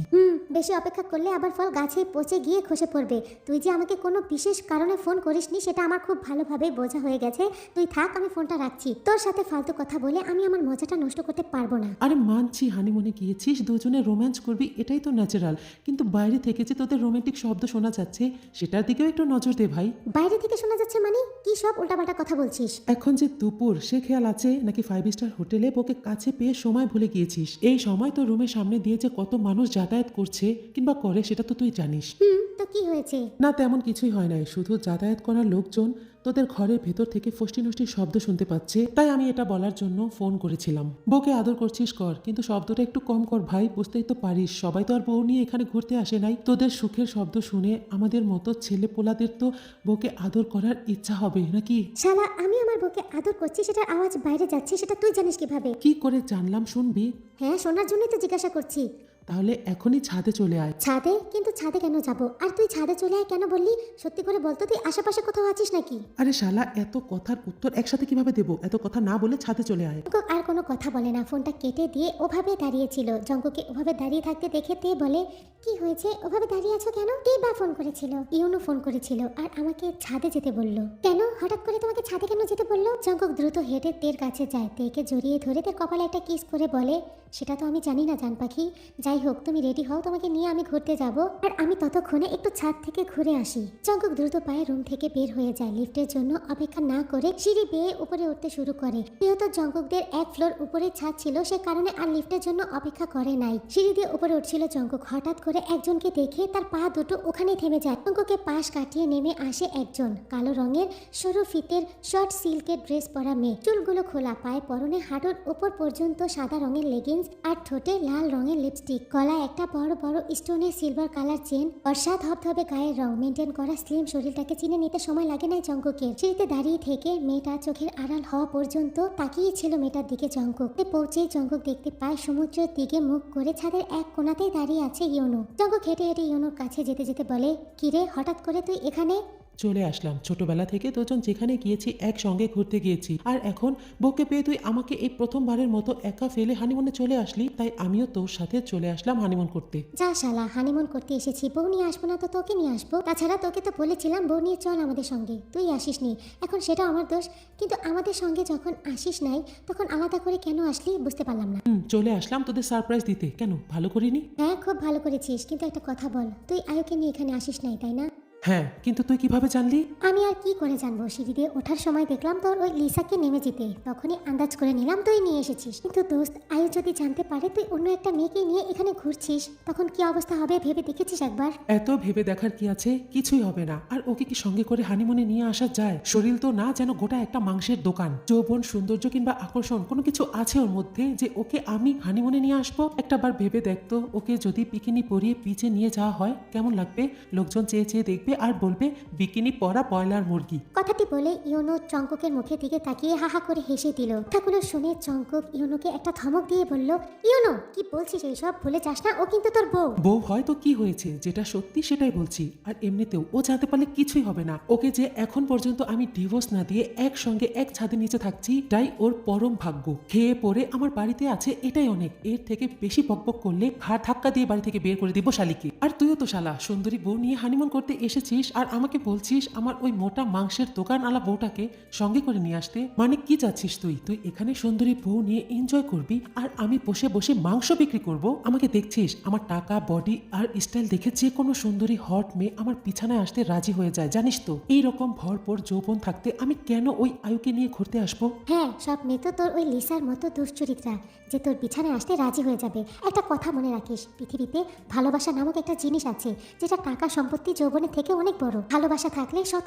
কুৎসিত মানুষের সাথেও সুখে শান্তিতে সংসার করা যায়। আসল কথা হলো, তুই আয়ুকে কখনো ভালোই বাসিস নাই। আর আয়ুকে নিয়েই তো হানিমুনে আসবি। আয়ুকে নিয়ে আসবি না তো কাকে নিয়ে আসবি? ও তোর বিয়ে করা বউ, ভুলে যাস না। কাকে নিয়ে আসবো সেটা তো দেখতেই পারলি। এইরকম সেক্সি মাল নিয়ে ঘুরতে না আসলে ঘোরার মজা আছে কি? আর বারবার বিয়ে বিয়ে কেন করছিস? কিসের বিয়ে? এই সমস্ত বিয়ে টিয়ে আমি মানি না। আর ভালোবাসা সবটাই ফালতু, পুরো ভোগাস একটা সেন্টিমেন্টাল ইস্যু। আমার এসবে পোষাবে না। বিয়ে যখন মানিস না, তখন আয়ুকে কেন বিয়েটা করেছিলি? নাকি 4 বছর আগে যখন তোর টাকা, বডি, স্টাইল কোনোটাই ছিল না, তখন মনে হয়েছিল আয়ু তোর উপযুক্ত? এখন কয়টা টাকার মালিক হয়ে ওকে মানতে কষ্ট হচ্ছে, তাই না? একবার ভেবে দেখেছিস, তোর যখন খারাপ সময় ছিল ওই তোর সঙ্গে ছিল, আর এখন তুই ওকে এইভাবে ঠকাচ্ছিস? ওর জীবনটা এইভাবে নষ্ট করার কোনো মানে হয়? আমি কাউকে ঠকাই নাই। আমি যখন ওকে বিয়ে করেছিলাম তখন ও এইরকম হাতির মতো ছিল না। কেন নিজেকে একটু কন্ট্রোল করতে পারলো না? নিজেকে একটু কন্ট্রোল করে একটু সেক্সি ফিগার করতে পারলো না? আমি কি বারণ করেছিলাম? ওর দ্বারা চাহিদা না মিটলে আমি তো অন্য মেয়েদের কাছে যাবই, তাই না? কেন ও ওর ফিটনেস ধরে রাখতে পারছে না, কেন ও এভাবে মোটা হচ্ছে সেটা তো তুই ভালো করেই জানিস। বিয়ের পরে ওর হরমোনে প্রবলেম দেখা দিয়েছে, আর তুই এটা কি বললি? শরীরের চাহিদা মেটে না, তাই তো? সত্যি করে একটা কথা বলতো, শেষ কবে তুই ওর কাছে গিয়েছিস? তুই নিজেই তো ওর কাছে যাস না, তাহলে শরীরের চাহিদাটা মিটবে কি করে? আয়ুর দোষ না দিয়ে নিজে টিকে থাকা। তুই একটা 12 ভাতার পুরুষ, তোর একজনকে দিয়ে হয় না, তাই তো? সুন্দরী মেয়ে দরকার হয় তোর বিছানা সাজানোর জন্য, কি তাই তো? তাছাড়া আর কি, ভরপুর যৌবন আছে, মেয়েদের খুশি করার ক্ষমতা আছে, তাহলে সুন্দরী মেয়েদের কাছে যাব না তো কি করব? উপোস করে মরবো? ওপরওয়ালা তো এই সমস্ত মালগুলোকে আমাদের খিদা মেটানোর জন্যই বানিয়েছে, তাই না? ও কিছুতেই ইউনোকে বোঝাতে পারে না এই বিষয়গুলো নিয়ে। আজকে থেকে বোঝাচ্ছে না, বিগত একটা বছর ধরে বোঝাচ্ছে। এই ভার্সিটি লাইফ থেকে ইউনোকে ভালোবেসে আয়ু কত কিছুই না করেছে, কত স্যাক্রিফাইস করেছে, সবটা জঙ্গকের চোখের সামনে। একটা স্বামীর উন্নতির পেছনে অনেক বড় অবদান থাকে তার স্ত্রীর। ইউনোর পেছনেও আয়ুর অনেক অবদান আছে, ইউনোর পিছনে আয়ু অনেক খেটেছে। তো ইউনো আজ এত বড় সাকসেসফুল বিজনেসম্যান, কিন্তু সে কি করছে? তার কাঁধে ভর করে এত উপরে উঠেছে, যার বুকে মাথা রেখে রাতের বেলা নিশ্চিন্তে ঘুমিয়েছে, আজ তাকে এতটা অপমান করছে। সমস্ত ঘটনাটাই জঙ্গকের চোখের সামনে হয়েছে, আগেরটাও আর এখনেরটাও। জঙ্গক এই ঘটনাটা মানতেই পারে না। সে প্রতিবারই ইউনোর সাথে ঝগড়া করে, খুব রাগারাগিও করে, কিন্তু ইউনো জঙ্গকের কোনো কথায় পাত্তা দেয় না। সে তার মতো লাইফটাকে এনজয় করছে আর প্রতিনিয়ত আয়ুকে ঠকাচ্ছে। ইউনো সম্পূর্ণটা বুঝতে পারে। অনেক সময় তো 5-6 দিন ইউনো বাসায় যায় না। আয়ু তখন পাগলের মতো জঙ্গককে ফোন করে ইউনোর খবর নেওয়ার জন্য। তখন জঙ্গক ইউনোকে খুঁজে বের করে এনে বুঝিয়ে সুঝিয়ে বাসায় পাঠায়। একবার এই বিষয় নিয়ে দুজনের ফ্রেন্ডশিপে ফাটলও ধরেছে, কিন্তু আয়ুর রিকোয়েস্টে জঙ্গক আবারও ইউনোর সাথে ফ্রেন্ডশিপটা কন্টিনিউ রেখেছে। কারণ আয়ু তো তার স্বামীকে ভীষণ পরিমাণে ভালোবাসে। যখন তার স্বামী 5-7 দিনের জন্য বাড়িতে যায় না, তখন শুধুমাত্র এই জঙ্গকের মাধ্যমেই ইউনোকে আবার বাসায় ফেরাতে পারে আয়ু। ইউনো যে সমস্ত মেয়েদের সাথে টাইম পাস করে, রাত কাটায়, দিনের পর দিন ঘুরে, জঙ্গক অনেকগুলো মেয়ের সাথে ইউনোর এই সমস্ত সম্পর্কে ফাটলও ধরিয়েছে, কিন্তু কোনো লাভ হয় না। ইউনোতে পোশাক চেঞ্জ করার মতো মেয়ে পাল্টায়। এইসব মেয়েগুলোর মধ্যে বিবাহিত মেয়েরাও আছে, যারা স্বামী সংসার ফেলে রেখে এই সমস্ত পরপুরুষের সাথে টাইম পাস করে, এক এক জায়গায় ঘুরতে যায়, রাত কাটায়। জঙ্গক আবারও ইউনোকে কিছু বলতে যাবে, তার আগে ইউনো ওকে থামিয়ে দেয়। চুপ করতো, এই সমস্ত কথা এখন বাদ দে। আমি তোর কাছ থেকে কোনো প্রকার কোনো অ্যাডভাইস শুনতে রাজি না।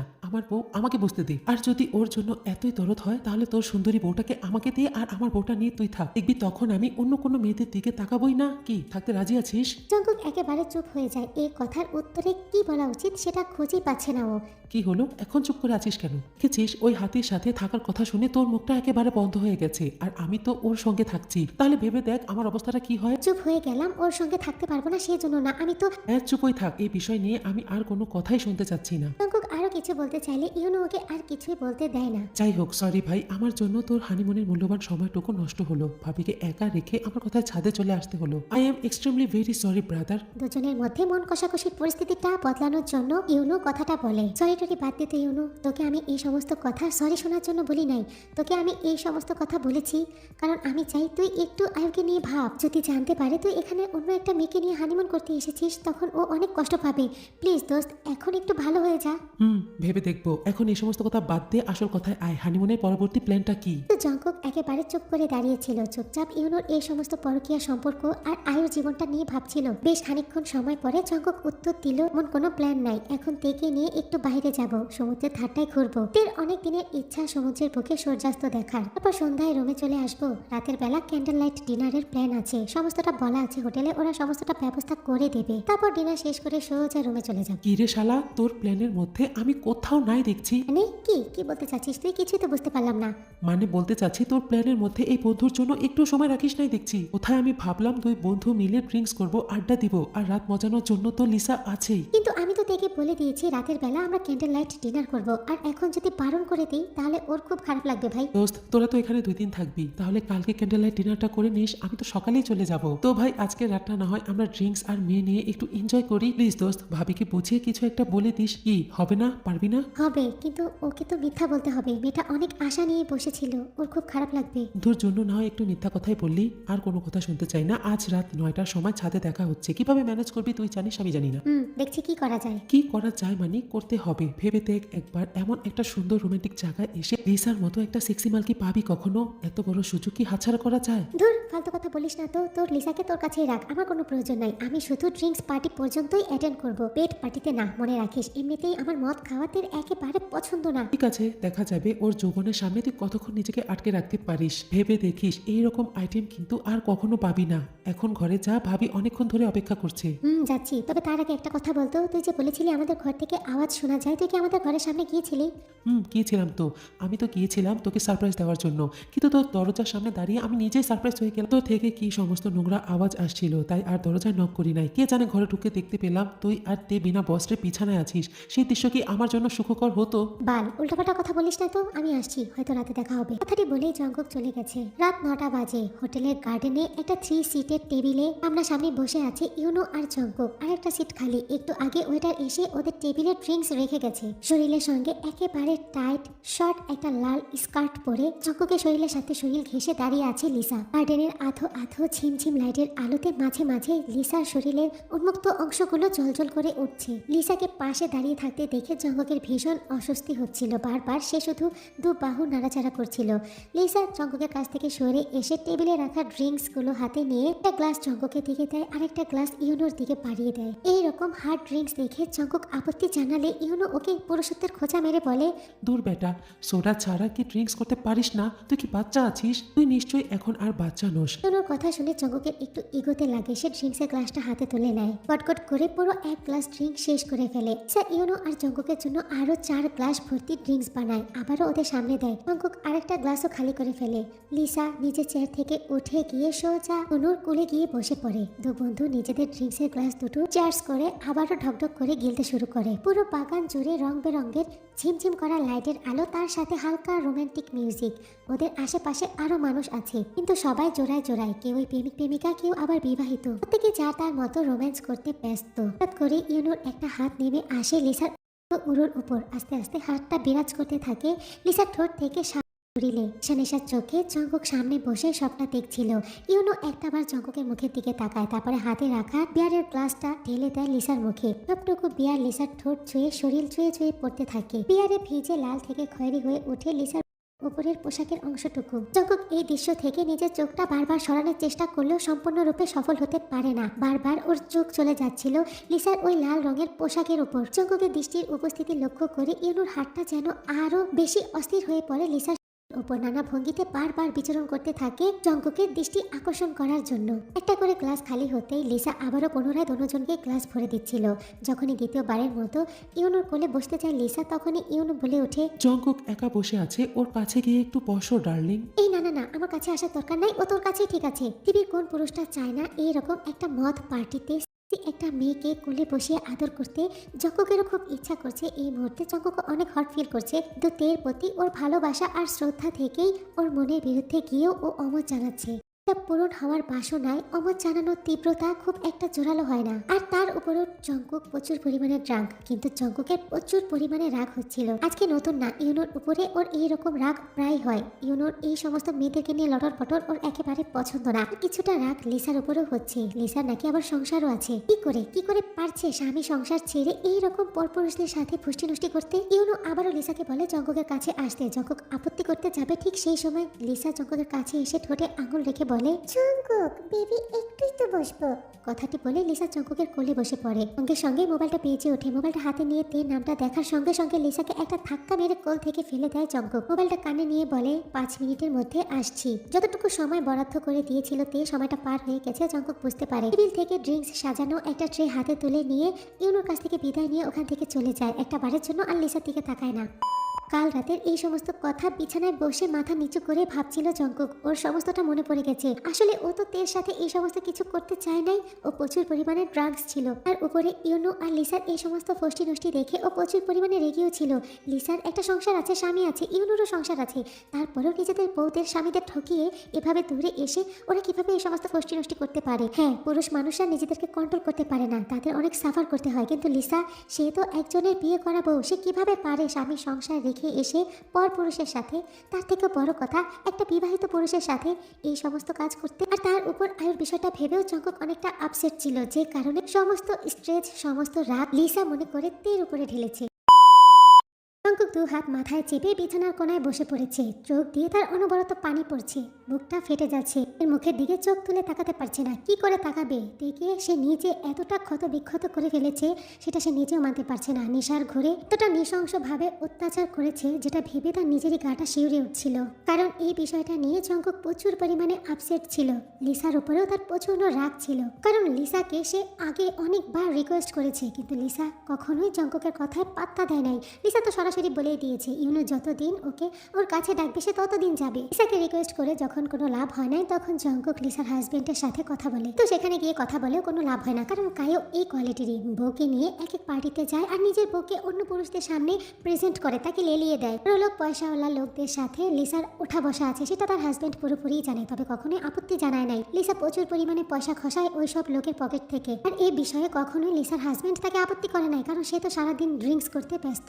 তো ঘরে এসেছিল তার বউয়ের সাথে আদর আহ্লাদ করতে, তার মাথার মধ্যে তখন লিসার ওই বিষয়টা ছিল না। কিন্তু যখনই লাভ মেকিং এর সময় থেকে খুব কাছ থেকে দেখে জঙ্কুক, ঠিক তখনই ওই সিনটা মনে পড়ে যায়। পার্টিতে লিসা যে ইউনোর কোলে বসেছিল আর ইউনো যে লিসা শরীরে ড্রিঙ্কস ঢেলে দিয়েছিল সেই বিষয়টা জঙ্কুকের মনে পড়ে যায়, আর ওটা মাথার মধ্যে আসার সঙ্গে সঙ্গেই মাথাটা কাজ করা বন্ধ করে দেয়। প্রচুর পরিমাণে হার্ড ড্রিঙ্কস করার কারণে এরকমটা হয়েছিল। কি করছে না করছে, কার সাথে করছে, কোনো বোধ বুদ্ধিই ছিল না। সম্পূর্ণ জিতটা সম্পূর্ণ রাতের উপরে ঢালে। আর এখন যখন সমস্তটা তার মনে পড়ে গেছে তখন সে তের দিকে তাকাতে পারছে না। কি বলবে, কি এক্সপ্লেন করবে তেকে, কেন এমনটা করেছে, কেন এত খারাপ খারাপ ল্যাঙ্গুয়েজ ইউজ করেছে, কেন এত গালাগালি করেছে তেকে। জঙ্কুকের চোখ দিয়ে পানি পড়ছিল। জঙ্কুক দু হাত দিয়ে নিজের চোখের পানি মুছে উঠে দাঁড়ায়। তের দিকে তাকিয়ে দেখে তে দাঁড়িয়ে দাঁড়িয়ে কান্না করছিল। জঙ্কুক হেঁটে তের সামনে চলে যায়, দু হাত দিয়ে তের গালটা ধরে চোখের পানিটা মোছার সঙ্গে সঙ্গে জঙ্কুকের বুকের উপরে ঢলে পড়ে। সঙ্গে সঙ্গে প্রচুর পরিমাণে বমি করতে স্টার্ট করে। জঙ্কুক পুরোপুরি ঘাবড়ে যায়, শরীরটা প্রচুর পরিমাণে গরম, জ্বরে গাটা পুড়ে যাচ্ছিল। এক পর্যায়ে সেন্সলেস হয়ে যায় তে। জঙ্কুক থেকে কোলে করে ফ্লোরে বসে পড়ে। তে জান, জান পাখি, কি কি হয়েছে তোমার? তোমার শরীর তো জ্বরে পড়ে যাচ্ছে জান। কি কি হলো বলো তো? আমি করেছি সব, এই সমস্তটা আমার জন্য হয়েছে। জঙ্কুক থেকে বুকের মধ্যে শক্ত করে জড়িয়ে ধরে অঝরে কান্না করছিল। তে জঙ্কুকের মুখের দিকে একটাবার তাকিয়ে চোখ দুটো বন্ধ করে নেয়। জঙ্কুক কি করবে কিছুই বুঝতে পারছিল না। তারা এখন নিজেদের বাড়িতেও নাই, একটা জায়গায় ঘুরতে এসেছে। এখানে মানুষকে কি বলবে? রিসেপশনে ফোন দিয়ে যদি বলে ডক্টর পাঠাতে, ডক্টর এসে তেকে এই অবস্থাতে দেখলে কি ভাববে? জঙ্কুককে খারাপ মনে করবে, এটা নিয়ে আরো ঝামেলা হতে পারে। সমস্ত কিছু ভেবে জঙ্কুক তার কান্নাটা বন্ধ করলো, নিজেকে আর তেকে পুরোপুরিভাবে ক্লিন করে তেকে বিছানায় ভালো করে শুইয়ে দিয়ে তারপর তার বন্ধু ইউনজনকে ফোন করে। ইউনজন জঙ্কুকের একজন ফ্রেন্ড, এর সাথে একজন ডক্টর। ইউনজন ইউনোর কথা সমস্তটাই জানতো। জঙ্কুক ইউনজন ইউনো এক বেচেরি, তাদের মধ্যে ভালো বন্ধুত্ব ছিল। জঙ্কুক ইউনজনকে সমস্তটা বুঝিয়ে বললে ইউনজন বুঝতে পারে ব্যাপারটা। তারপর জঙ্কুককে তের ট্রিটমেন্ট সম্পর্কে আর মেডিসিন সম্পর্কে কিছুটা ধারণাও দিয়ে দেয় ফোনের মাধ্যমে। জঙ্কুক ফোনটা রেখে রিসেপশনে ফোন করে মেডিসিনগুলো তাদের রুমে দিয়ে যেতে বলে। ওইটার যখনই মেডিসিনগুলো নিয়ে তাদের রুমে আসে, দরজার টোকা দিতেই তাড়াতাড়ি করে জঙ্কুক দরজা খোলে। ওইটার হাত থেকে মেডিসিনটা নিয়ে দরজাটা বন্ধ করে দেয়। এই সমস্ত ঘটনাগুলোই আড়াল থেকে ইউনো দেখছিল। ইউনো তো জঙ্কুককে মিথ্যা কথা বলেছে। ইউনো বলেছিল সে এখানে একদিনের জন্য এসেছে আর সকালে চলে যাবে, কিন্তু সে মিথ্যা কথা বলেছে। সে যায় নাই, সে তো যাওয়ার জন্য আসে নাই, সে তো জঙ্কুক আর তের হানিমুনটা নষ্ট করার জন্য এসেছিল। কারণ বিগত একটা বছর ধরে ইউনো যখন এই সমস্ত পরকীয়ায় লিপ্ত হয়েছে তখন থেকে জঙ্কুকের আর তার মধ্যে প্রচুর পরিমাণে ঝগড়া হয়, তর্ক হয়, আর অনেক সময় তো ফ্রেন্ডশিপ ভেঙেও যায়। শুধুমাত্র আই রিকোয়েস্ট করাতে জঙ্কুক আবারও ইউনোর সাথে কথা বলা স্টার্ট করে। আর এই সমস্ত ব্যাপারগুলো ইউনোর একেবারেই ভালো লাগে না, সে কারণে সে ইচ্ছা করে এটা করেছে। আসলে কথায় আছে না, খারাপের সাথে যদি একজন ভালো মানুষ থাকে তাহলে সেও খারাপ হতে বাধ্য হয়। ইউনো অনেক চেষ্টা করেছে জঙ্কুককে নিজের মতো করে গড়ে তোলার, কিন্তু কখনোই সেটা সাকসেসফুল হয় নাই। এত প্ল্যান করেও কখনোই জঙ্কুককে মেয়েলি নেশাতে ঠকাতে পারে নাই, যে কারণেই সে আজ এখানে এই ঘটনাটা ঘটালো। ইউনো তো ইচ্ছা করে লিসাকে তার সঙ্গে নিয়ে এসেছে, কারণ সে খুব ভালো করে জানতো জঙ্কুক যখন লিসাকে তার সাথে দেখবে তখন তেলে বেগুনে জ্বলবে। কারণ আয়ু, জঙ্কুক, ইউনো সবাই এক বেচের, একসাথে ভার্সিটি কলেজ পাশ করেছে, তারা খুব ভালো বন্ধু। ইউনোর এইরকম ব্যবহার আয়ুর সাথে জঙ্কুক একেবারেই সহ্য করে না। আয়ু প্রচুর পরিমাণে ভালোবাসে ইউনোকে, যেমনটা জঙ্কুক বাসে তেকে। বিগত 8টা বছর ধরে জঙ্কুক তেকে ভালোবেসে আসছে, কিন্তু কখনোই প্রেম করে নাই, প্রেমের প্রস্তাবও দেয় নাই। সবসময় চিন্তা করেছে নিজের পায়ে দাঁড়িয়ে এস্টাবলিশড হয়ে তারপরে বিয়ের প্রস্তাব দিয়ে বিয়ে করে নিয়ে আসবে তার ভালোবাসার মানুষকে তার জীবনে। সেটাই করেছে। 6 মাস আগে প্রচুর ধুমধাম করে বিয়ে করেছে তেকে, আর তখন থেকে ইউনো জেলাস। প্রথম তো ইউনো জঙ্কুকের ফ্যামিলি, জব এগুলো নিয়ে জেলাসি ফিল করতো, আর এখন জঙ্কুকের বউ, এত ভালো বউ কেন পাবে? সব দিক দিয়ে পারফেক্ট জিনিস কেন জঙ্কুক পায়, সে কেন পেল না? এই জিনিসটা নিয়ে সে মাঝে মাঝে অনেক জেলাসি ফিল করতো। আর এই জেলাসি থেকে সব সময় জঙ্কুককে নষ্ট করার জন্য, খারাপ বানানোর জন্য বন্ধুত্বের দোহাই দিয়ে ড্রিঙ্কস করাতো। জঙ্কুকের এই ড্রিঙ্কসের অভ্যাসটা ইউনোর জন্য স্টার্ট হয়েছে, কিন্তু বিয়ের পর তে যখন বারণ করে দিয়েছে তখন থেকে জঙ্কুক আর ড্রিঙ্কস করে না, ড্রিঙ্কস করা বন্ধ করে দিয়েছে। তো ইউনো এখানে এসে জঙ্কুককে খুব ভালোভাবে ইমোশনাল ব্ল্যাকমেল করে ড্রিঙ্কস পার্টিতে অ্যাটেন্ড করায় এবং ইচ্ছা করে জঙ্কুককে দেখিয়ে দেখিয়ে লিসার সাথে ওইসব করে, কারণ ইউনো খুব ভালো করেই জানতো জঙ্কুক ড্রিঙ্কস করলে হয়তো অনেক ইমোশনাল হয়ে যায়, নয়তো অনেক রেগে যায়। যেটাই হতো সেটাতে ইউনো লাভ। যদি বেশি ইমোশনাল হয়ে যেত, ইমোশনাল হয়ে তেকে গিয়ে উল্টাপাল্টা কথা বলতো, সেটাতেও তাদের সংসারে ফাটল ধরতো। আর এখন যে রাগ দেখিয়ে তেকে অত্যাচার করেছে, মারধর করেছে, খারাপ ব্যবহার করেছে, এটাতেও সংসারে ফাটল ধরলো। এটাই তো চেয়েছিল ইউনো। আসলে অনেক সময় বন্ধু বান্ধবগুলো এরকমই হয়, কাছে তো বলবে তুই আমার বন্ধু না, আমার আপন ভাই, আর আড়ালে গিয়ে সেই বন্ধুকেই হিংসা করবে। এই সমাজে অনেক মানুষ আছে, মেয়ে হোক বা ছেলে, তারা এরকমই করে। প্রকাশ্যে বলে তোমার এই জিনিসটা খুব ভালো, কিন্তু ওই সেম জিনিসটা নিয়ে আড়ালে গিয়ে বলে যে ও তো এই জিনিসটা খুব বাজে করেছে। মানে দু মুখো সাপ, দু জায়গায় দুই রকম কথা বলাই তাদের অভ্যাস। ইউনো তো এই বিষয়টা যখন বুঝতে পারে জঙ্কুক আর টের মধ্যে ঝামেলা হয়ে গেছে, সে ভীষণ খুশি হয়। খুশি হয়ে লিসাকে নিয়ে হোটেল থেকে চেক আউট করে চলে যায়। তের শরীরে একেবারে শক্তি নাই, সে বারবার চোখ খুলে জঙ্কুককে দেখছে আর বারবার চোখ বন্ধ করে ফেলছে। জঙ্কুকের ভীষণ খারাপ লাগছে, তার কলিজাটা ফেটে যাচ্ছে। এর এত কষ্ট জঙ্কুকের সহ্য হচ্ছিল না। জঙ্কুক তেকে খুব যত্ন করে হালকা খাবার খাইয়ে দেয়। তে তো মুখ খুলে খেতে চাচ্ছিল না, জঙ্কুক এক প্রকার জোর করে খাবার খাইয়ে দেয়। তারপর মেডিসিনও দিয়ে দেয় তেকে। মেডিসিনের মধ্যে একটা ঘুমের ওষুধ ছিল, যেটা খাওয়ার সঙ্গে সঙ্গে তে ঘুমিয়ে পড়ে। জঙ্কুক তের হাত ধরে পাশেই বসে থাকে। জঙ্কুক ওভাবে বসে থাকতে থাকতে বালিশে হেলান দিয়ে কখন যেন চোখ বন্ধ করে ঘুমিয়ে যায়, সে নিজেও টের পায় না। একটানা 4 ঘন্টাতে ওভাবেই পড়ে পড়ে ঘুমায়। 4 ঘন্টা পর তের ঘুম ভাঙলে দেখতে পায় পাশে জঙ্কুক বসে আছে, তার হাত ধরে। জঙ্কুকের হাত থেকে নিজের হাতটা আস্তে করে সরিয়ে নেয় তে। তারপর বিছানায় উঠে বসে। আগের থেকে শরীরটা অনেক ভালো লাগছে তের, এখন একটু শক্তি পাচ্ছে। সকাল থেকে তো কথা বলার মতো শক্তিই ছিল না, শুধু চোখ খুলেছে আর জঙ্কুককে দেখেছে আর চোখ বন্ধ করেছে। সে প্রচুর পরিমাণে দুর্বল ছিল। তে বিছানায় উঠে বসে, তারপর এদিক ওদিক তাকিয়ে নিজের মোবাইলটা খুঁজতে শুরু করে। বিছানার সাইড টেবিলের উপরে নিজের মোবাইলটা দেখতে পেয়ে এগিয়ে গিয়ে মোবাইলটা হাতে নেয়। ফোন করে তার ভাই জিহবকে। তে তার বাবা মার একমাত্র সন্তান, আর জিহব হচ্ছে তের কাজিন ব্রাদার। তের বাবা হার্টের পেশেন্ট, চিকিৎসা করার জন্য দেশের বাইরে গেছে, মাও সাথে গেছে। 3 মাস ওখানেই থাকবে তারা, তাই দেশে বর্তমানে তে একাই। হঠাৎ করে ফোনে কারো কথা বলার শব্দ শুনতেই জঙ্কুক চোখ খুলে পাশে তাকিয়ে দেখে বিছানার কোনায় বসে তে ফোনে কথা বলছিল জিহবের সাথে। হ্যালো জিহব ভাইয়া। হ্যাঁ তে, কেমন আছিস? কি করছিস বোন? তোরা তো হানিমুনে গিয়েছিস, তোদের হানিমুন কেমন কাটছে? ভাইয়া আমার কথা শোনো, তুমি যত দ্রুত পারো আমার জন্য একটা ডিভোর্স পেপার রেডি করো। কি কি বলছিস তে? তোর মাথা ঠিক আছে? মাথা ঠিক আছে ভাইয়া, তোমাকে যা বলছি সেটা করো। যত দ্রুত পারো আমার জন্য ডিভোর্সের পেপার রেডি করো, আমি জঙ্কুককে ডিভোর্স দিয়ে দেবো। আর কিছুই বলতে পারলো না, জঙ্কুক টান দিয়ে তের হাত থেকে মোবাইলটা নিয়ে নিল। হ্যালো জিহব ভাইয়া, আমি জঙ্কুক বলছি। জঙ্কুক কি বলছে তে এইসব? তুমি কি করেছো আমার বোনের সাথে? আরে ভাইয়া এত চিন্তা কেন করছেন? আরে ভাইয়া তেমন কিছুই করি নাই। মিথ্যা কেন বলছো জঙ্কুক? আমাদের তে ওই রকম মেয়ে না, সিরিয়াস কোনো কিছু না করলে সে কখনোই ডিভোর্সের কথা বলবে না। আরে ভাইয়া বোঝার চেষ্টা করেন। কি বুঝবো আমি? তুমি কি ভুলে গেছো কিভাবে তের সাথে তোমার বিয়ে হয়েছিল? আমার চাচ্চু তো তোমার কাছে তেকে বিয়ে দিতে রাজিই ছিল না। তুমি অনেক ঘুরেছো আমার পেছনে। আমি রাজি করিয়েছি আমার চাচ্চুকে, আর বলেছি তুমি ওকে খুব যত্নে রাখবে, তুমি ওকে খুব ভালোবাসো। তাহলে কেন আমার বোন হঠাৎ করে হানিমুনে গিয়ে ডিভোর্সের কথা বলছে?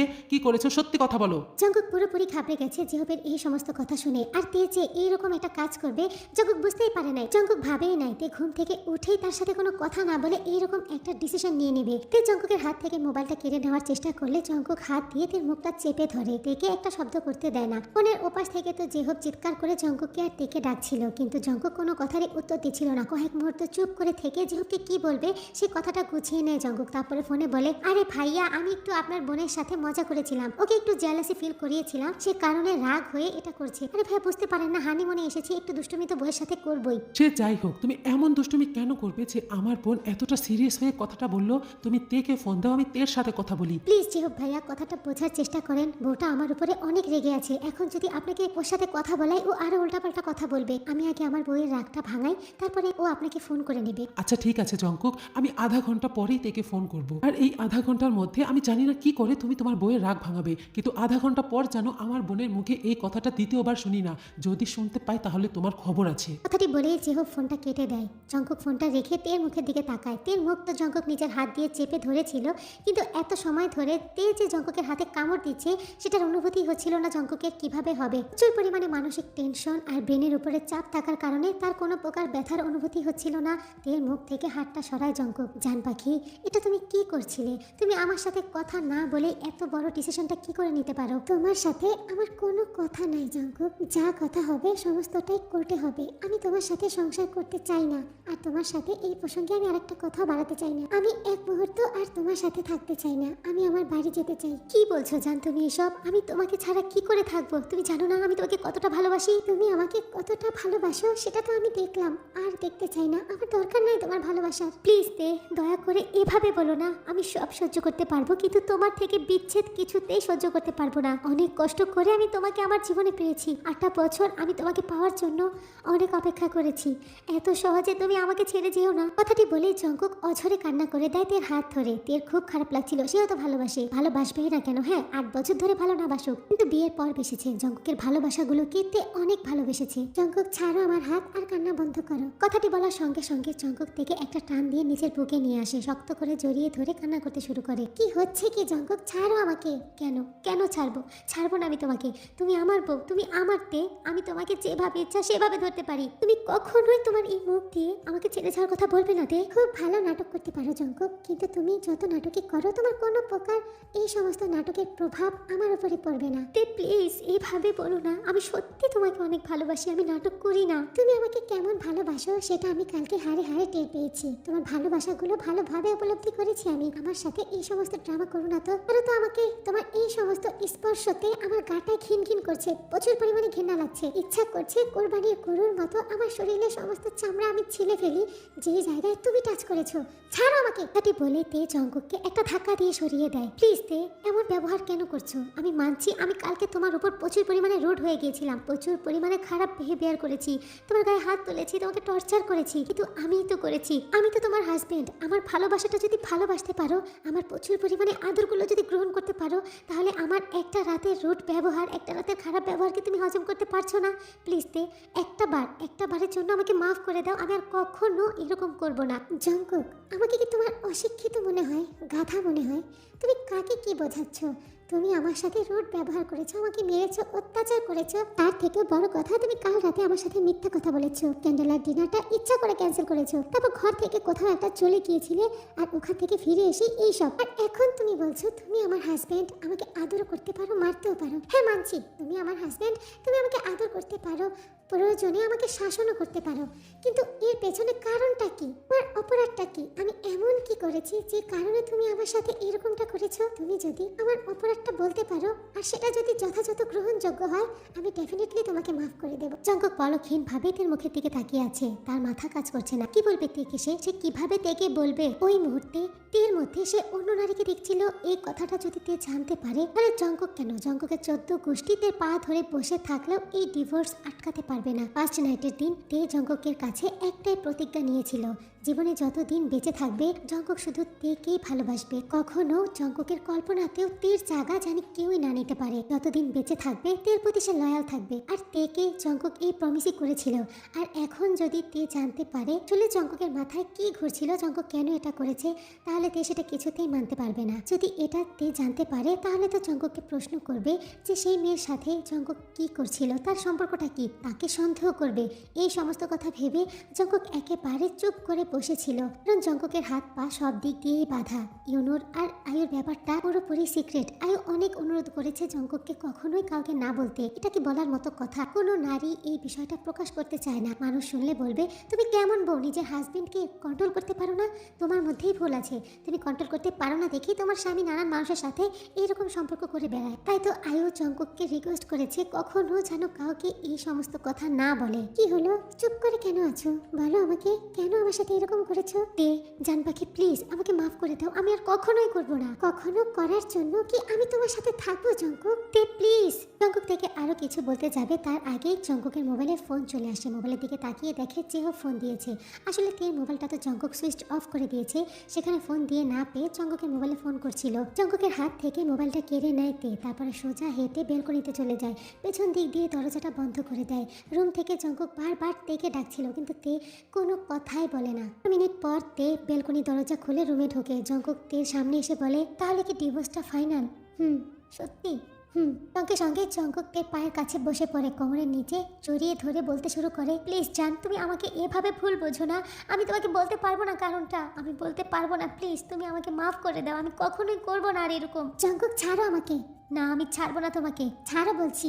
এর আগেও তুমি আমাকে কথা দিয়েছিলে কখনো ড্রিঙ্কস করবে না, কিন্তু করেছো। কালকে রাতে তুমি প্রচুর পরিমাণে ড্রিঙ্কস করেছো। কালকে রাতে শুধু তুমি ড্রিঙ্কস করো নাই, তুমি আমাকেও ড্রিঙ্কস করিয়েছিলে। যেখানে তুমি আমাকে ড্রিঙ্কস করবে না কথা দেওয়ার পরও ড্রিঙ্কসটা করেছো, সেখানে এখন আমি তোমাকে ক্ষমা করে দিব। তুমি যে কয়দিন পরে আবারও এইরকম ব্যবহার করবে না তার কি গ্যারান্টি আছে? ছাড়ো বলছি আমাকে, আমি এখনই বাড়ি যাব। জঙ্কুক তো অনেক চেষ্টা করে তেকে বোঝানোর, তেকে নিজের কাছে রাখার, তের কাছে মাপ চায়, কিন্তু তে জঙ্কুকে কিছুতে ক্ষমা করছিল না। আসলে এরকম ঘটলে ক্ষমা করাটাও যায় না, যেহেতু তে জানে না যথাযথ কারণগুলো কি। প্রকার বাধ্য হয়ে জঙ্কুক তেকে নিয়ে হোটেল থেকে বের হয়ে যায়। তে তার নিজের বাড়িতে যাওয়ার জন্য বায়না করে, জঙ্কুকের সাথে খুব কড়া কড়া কথা বলে, ইমোশনাল হিটও দেয়। বেশি জোরাজোরি করলে করবে এই সমস্ত কথা বলে। জঙ্কুক এক পর্যায়ে তের এই সমস্ত কথা আর সহ্য করতে পারে না। সে বাধ্য হয়ে তেকে তার নিজের বাড়িতে পাঠিয়ে দেয় আর জঙ্কুক চলে যায় তার বাসায়। তবে দেখতে দেখতে একটা সপ্তাহ কেটে যায়। জঙ্কুক অনেক চেষ্টা করে তের সাথে কন্ট্যাক্ট করার, কিন্তু জঙ্কুক কিছুতেই তের সাথে কন্ট্যাক্ট করতে পারছিল না। তে তার নাম্বারটা বন্ধ করে রেখেছিল। 7টা দিনে 14 বারেরও বেশি জঙ্কুক তের বাসায় এসেছে। তের গেটের সামনে দাঁড়িয়ে কলিং বেল বাজিয়েছে। তে যখনই ভেতর থেকে দেখতে পেয়েছে জঙ্কুক এসেছে, সে আর দরজাই খুলে নাই। তের বাবা মা এখনো বাড়িতে আসে নাই। পুরো বাড়িতে তে একাই ছিল। এই 7টা রাত জঙ্কুক কাটিয়েছে তে দরজার সামনে। তে সমস্তটা দেখেছে, তারপরেও দরজা খুলে নাই। পর দেখতে দেখতে 2টা দিন কেটে যায়। 10 দিন পরে জঙ্কুকের কাছে উকিল নোটিশ পাঠানো হয় কোর্ট থেকে ডিভোর্সের জন্য। জঙ্কুক পেপারটা হাতে নিয়ে সোফাতে বসে পড়ে। সে বিশ্বাসই করতে পারছে না তে তার কাছ থেকে ডিভোর্স নেওয়ার জন্য অ্যাপ্লাই করেছে। থেকে নোটিশ পাওয়ার পর জঙ্কুক একেবারে ভেঙে পড়ে, প্রচুর পরিমাণে অসুস্থ হয়ে যায়। এই 10-12 দিন ধরে সে কোনো প্রকার কোনো খাবার খায় নাই। এর মধ্যে 3-4 বার ইউনো আসে জঙ্কুকের কাছে, উস্কানিমূলক কথা বলে। দূর বেটা, এক বউ গেছে তো কি হয়েছে? মেয়ের কি অভাব নাকি? তুই এভাবে একটা মেয়ের জন্য ভেঙে কেন পড়ছিস? ভাবে ভেঙে না পড়ে চল লাইফটা এনজয় করি। মালের কি অভাব আছে নাকি? তের থেকে সুন্দরী সুন্দরী মেয়ে নিয়ে আসবো আমি তোর জন্য। এমনিতে তো তে চলে গেছে, ডিপ্রেশনে আছে জঙ্কুক, তার উপরে আবার কোর্টের নোটিশ, এর মধ্যে আবার ইউনোর এই সমস্ত কথা। জঙ্কুক ভীষণ পরিমাণে খেপে যায়। খেপে গিয়ে ইউনোর গালে শরীরে সমস্ত শক্তি দিয়ে একটা চর মেরে দেয়। বের হয়ে যা আমার বাড়ি থেকে। আজকের পর থেকে তোর এই নোংরা মুখটা নিয়ে আমার সামনে আসবি না। তোর সাথে আজকের পর থেকে আমি কোনো সম্পর্কই রাখবো না। জঙ্কুক, তুই আমার গায়ে হাত তুললি? হ্যাঁ তুললাম, এই হাতটা তোর উপরে আগেই তোলা উচিত ছিল। জঙ্কুক, তুই আমাদের ফ্রেন্ডশিপটা। কিসের ফ্রেন্ডশিপ, কিসের ফ্রেন্ড? তুই কেমন ফ্রেন্ড, তুই কেমন বন্ধু? তুই দেখতে পাচ্ছিস না আমার সংসারটা ভেঙে যাচ্ছে, আমার ভালোবাসার মানুষ আমাকে ছেড়ে চলে যাচ্ছে, আর তুই এসেছিস আমার সাথে মজা করতে। তুই কোথায় আমার সংসারটা বাঁচানোর চেষ্টা করবি, কোথায় আমাকে একটু হেল্প করার চেষ্টা করবি, সেটা না করে তুই বলছিস আমি পার্টি করতাম, আমি মেয়েদের নিয়ে। জি, তুই তোর বউকে কখনোই ভালোবাসিস নি, কিন্তু আমি তেকে ছাড়া আমার জীবন কল্পনা করতে পারি না। কই কখনো তো আমি তোর সংসারটা ভাঙার জন্য উল্টাপাল্টা কথা বলি না, আমি তো তোকে প্রশ্রয় দিই না খারাপ কাজ করতে। তাহলে তুই কিসের বন্ধু? তোর মতো বন্ধুর আমার দরকার নাই। আজকের পর থেকে তোর এই খারাপ মুখটা আমাকে আর দেখাবি না। আমি ভুলে যাব ইউনো নামের আমার কোনো ফ্রেন্ড ছিল। চলে যা আমার বাড়ি থেকে, আর কখনো আসবি না এখানে। কথাটি বলে জঙ্কুক আরো অসুস্থ হয়ে যায়। যতটুকু এনার্জি তার মধ্যে ছিল সমস্ত এনার্জি ইউনোর সাথে ঝগড়া করে শেষ করে দেয়। হঠাৎ করে জঙ্কুক সেন্সলেস হয়ে যায়। ইউনো ওখান থেকে চলেই যাচ্ছিল। জঙ্কুককে সেন্সলেস হয়ে যেতে দেখে ইউনো আর যায় না, জঙ্কুককে বেডে শুয়ে দেয়। তারপর ডক্টরকে ফোন করে। ডক্টর আসে, জঙ্কুকের ট্রিটমেন্ট শুরু করে। আসলে ইউনো আর জঙ্কুকের ফ্রেন্ডশিপটা খুব ভালো, খুব ডিপ একটা ফ্রেন্ডশিপ, অনেক বছরের বন্ধুত্ব তাদের। সত্যি ইউনো সব সময় সবকিছু নিয়ে জঙ্কুকের সাথে মনে মনে একটা হিংসা করে, মনে মনে একটা কম্পিটিশনে থাকে। তবে কখনোই জঙ্কুকের কোনো ক্ষতি হোক কিংবা জঙ্কুক অসুস্থ হয়ে যাক এরকম কোনো কিছুই ইউনো চায় নাই। ইউনো শুধু জঙ্কুককে তার নিজের মতো ক্যারেক্টার লেস বানাতে চেয়েছিল। আর এখন যখন জঙ্কুককে এতটা অসুস্থ দেখছে তার নিজের কাছে খুব খারাপ লাগছে। তাই তো অসুস্থ জঙ্কুককে একা ফেলে সে চলে যেতে পারে নাই। এই সমস্ত কিছুই আয়ু আগেই জেনেছে জঙ্কুকের কাছে। জঙ্কুককে বারবার বলেছে আয়ু যে সে গিয়ে তের সাথে কথা বলুক, সবটা ভেঙে বলুক তেকে, কিন্তু জঙ্কুক আয়ুকে না করে দিয়েছে। যাওয়ার দরকার নাই, কিছুই বলার দরকার নাই, কারণ জঙ্কুক এটা চাচ্ছিল না তে কখনোই তাকে সন্দেহের চোখে দেখুক। কারণ তে খুব ভালো করে জানে ইউনো আর জঙ্কুক বেস্ট ফ্রেন্ড, একসাথে ছোটবেলা থেকে বড় হয়েছে, কোথাও ঘুরতে গেলে একসাথে গিয়েছে, পার্টি অ্যাটেন্ড করলে একসাথে করেছে। এখন ইউনোর ক্যারেক্টারটা যদি এত খারাপ হয়, ওর চরিত্র যদি এত খারাপ হয়, তাহলে ডেফিনেটলি ওর বেস্ট ফ্রেন্ড হওয়ার কারণে আর ওর সাথে জায়গায় জায়গায় যাওয়ার কারণে তার চরিত্রটাও এরকম হতে পারে। এটা শুধুমাত্র তে না, প্রত্যেকটা ওয়াইফরাই ভাববে 7টা ভালো ছেলের মাঝে একটা খারাপ ছেলে আসলে সে যেরকম 7টা ভালো ছেলের সাথে থেকে ভালো হয়ে যায়, সেই রকম 7টা খারাপ মানুষের মধ্যে যদি একটা ভালো মানুষ যায় সে কতক্ষণ ভালো থাকতে পারে। একবার না একবার তার মধ্যেও খারাপ জিনিসগুলো ভর করে। আর এই সকল প্রত্যেকটা বিষয়গুলো ভেবে জঙ্কুক আয়ুকে নিষেধ করে দিয়েছিল, কারণ তে সমস্তটা জানার পরে যদি সংসার করতে রাজিও হয়ে যেত, কিছুতে তাদের সংসারে সুখ শান্তি থাকতো না। ইউনোর সাথে ফোনে কথা বললে কিংবা ইউনোর সাথে কোথাও গেলে তে ইনসিকিউর ফিল করতো, জঙ্কুকে সন্দেহ করতো। আর একটা বার যদি কোনো সম্পর্কের মধ্যে সন্দেহ ঢুকে পড়ে, তাহলে ওই সম্পর্কগুলো আর স্ট্রং থাকে না, আস্তে আস্তে মলিন হয়ে যায়, সম্পর্কগুলো অসুস্থ হয়ে যায়। জঙ্কুক এই সমস্তটা ভেবে আয়ুকে নিষেধ করে দিয়েছিল। জঙ্কুক ভেবেছিল সে কোনো না কোনো ভাবে তার ভালোবাসা দিয়ে তেকে কনভিন্স করবে, আবারও তেকে বুঝিয়ে শুনিয়ে তার সাথে সংসার করতে রাজি করবে। কিন্তু এ যখন জঙ্কুকের বিষয়টা জানতে পারে যে জঙ্কুক এত অসুস্থ, আয়ুর ভীষণ খারাপ লাগে। আয়ুকে সাহায্য করতে গিয়েই তো এত কিছু সাফার করতে হচ্ছে জঙ্কুকের। একমাত্র জঙ্কুক ইউনোর সাথে প্রতিনিয়ত ফাইট করেছে আয়ুর জন্য, আর আজ জঙ্কুকের সংসারটা ভেঙে যাচ্ছে এই আয়ুর জন্য। আয়ুর এই জিনিসটা আর সহ্য হচ্ছে না, সে সোজা চলে গেল তের বাসায়। কলিং বেল চাপার সঙ্গে সঙ্গেই তে লুকিং গ্লাস দিয়ে তাকিয়ে দেখলো আয়ু এসেছে। বিয়েতে দেখা হয়েছিল আয়ুর সাথে তার, যা খুলবে কি খুলবে না 2 মিনিট দাঁড়িয়ে ভাবে, তারপরে দরজাটা খুলে দেয়। আয়ু তের মুখের দিকে তাকিয়ে আশ্চর্য হয়ে যায়। এত সুন্দর মেয়েটা এই কয়দিনে শুকিয়ে কাঠ হয়ে গেছে, চোখের নিচে কালি পড়ে গেছে। দেখেই বোঝা যাচ্ছে সারাটা দিন কান্না করে। তের মুখ দেখে বোঝা যাচ্ছিল জঙ্কুকের সাথে বিচ্ছেদ কিছুতেই সে সহ্য করতে পারছে না। আসলে তে তো প্রচুর পরিমাণে রাগের মাথায় বাপের বাড়ি চলে এসেছিল আর জঙ্কুকের সাথে কন্ট্যাক্ট করা বন্ধ করে দিয়েছিল। এ খুব ভালো করে জানে জঙ্কুক তাকে প্রচুর পরিমাণে ভালোবাসে, তাই তো সে ইচ্ছা করে জঙ্কুকের কাছ থেকে দূরে সরেছিল। জঙ্কুককে এক নজর দেখার জন্য তে ছটফট করতো। জঙ্কুক যখনই তের বাড়িতে আসতো তখনই লুকিয়ে লুকিয়ে জঙ্কুককে দেখতো। তের খুব ইচ্ছা করতো ছুটে যেতে জঙ্কুকের কাছে, কিন্তু পর মুহূর্তেই ওই রাতের কথা মনে পড়ে যেত।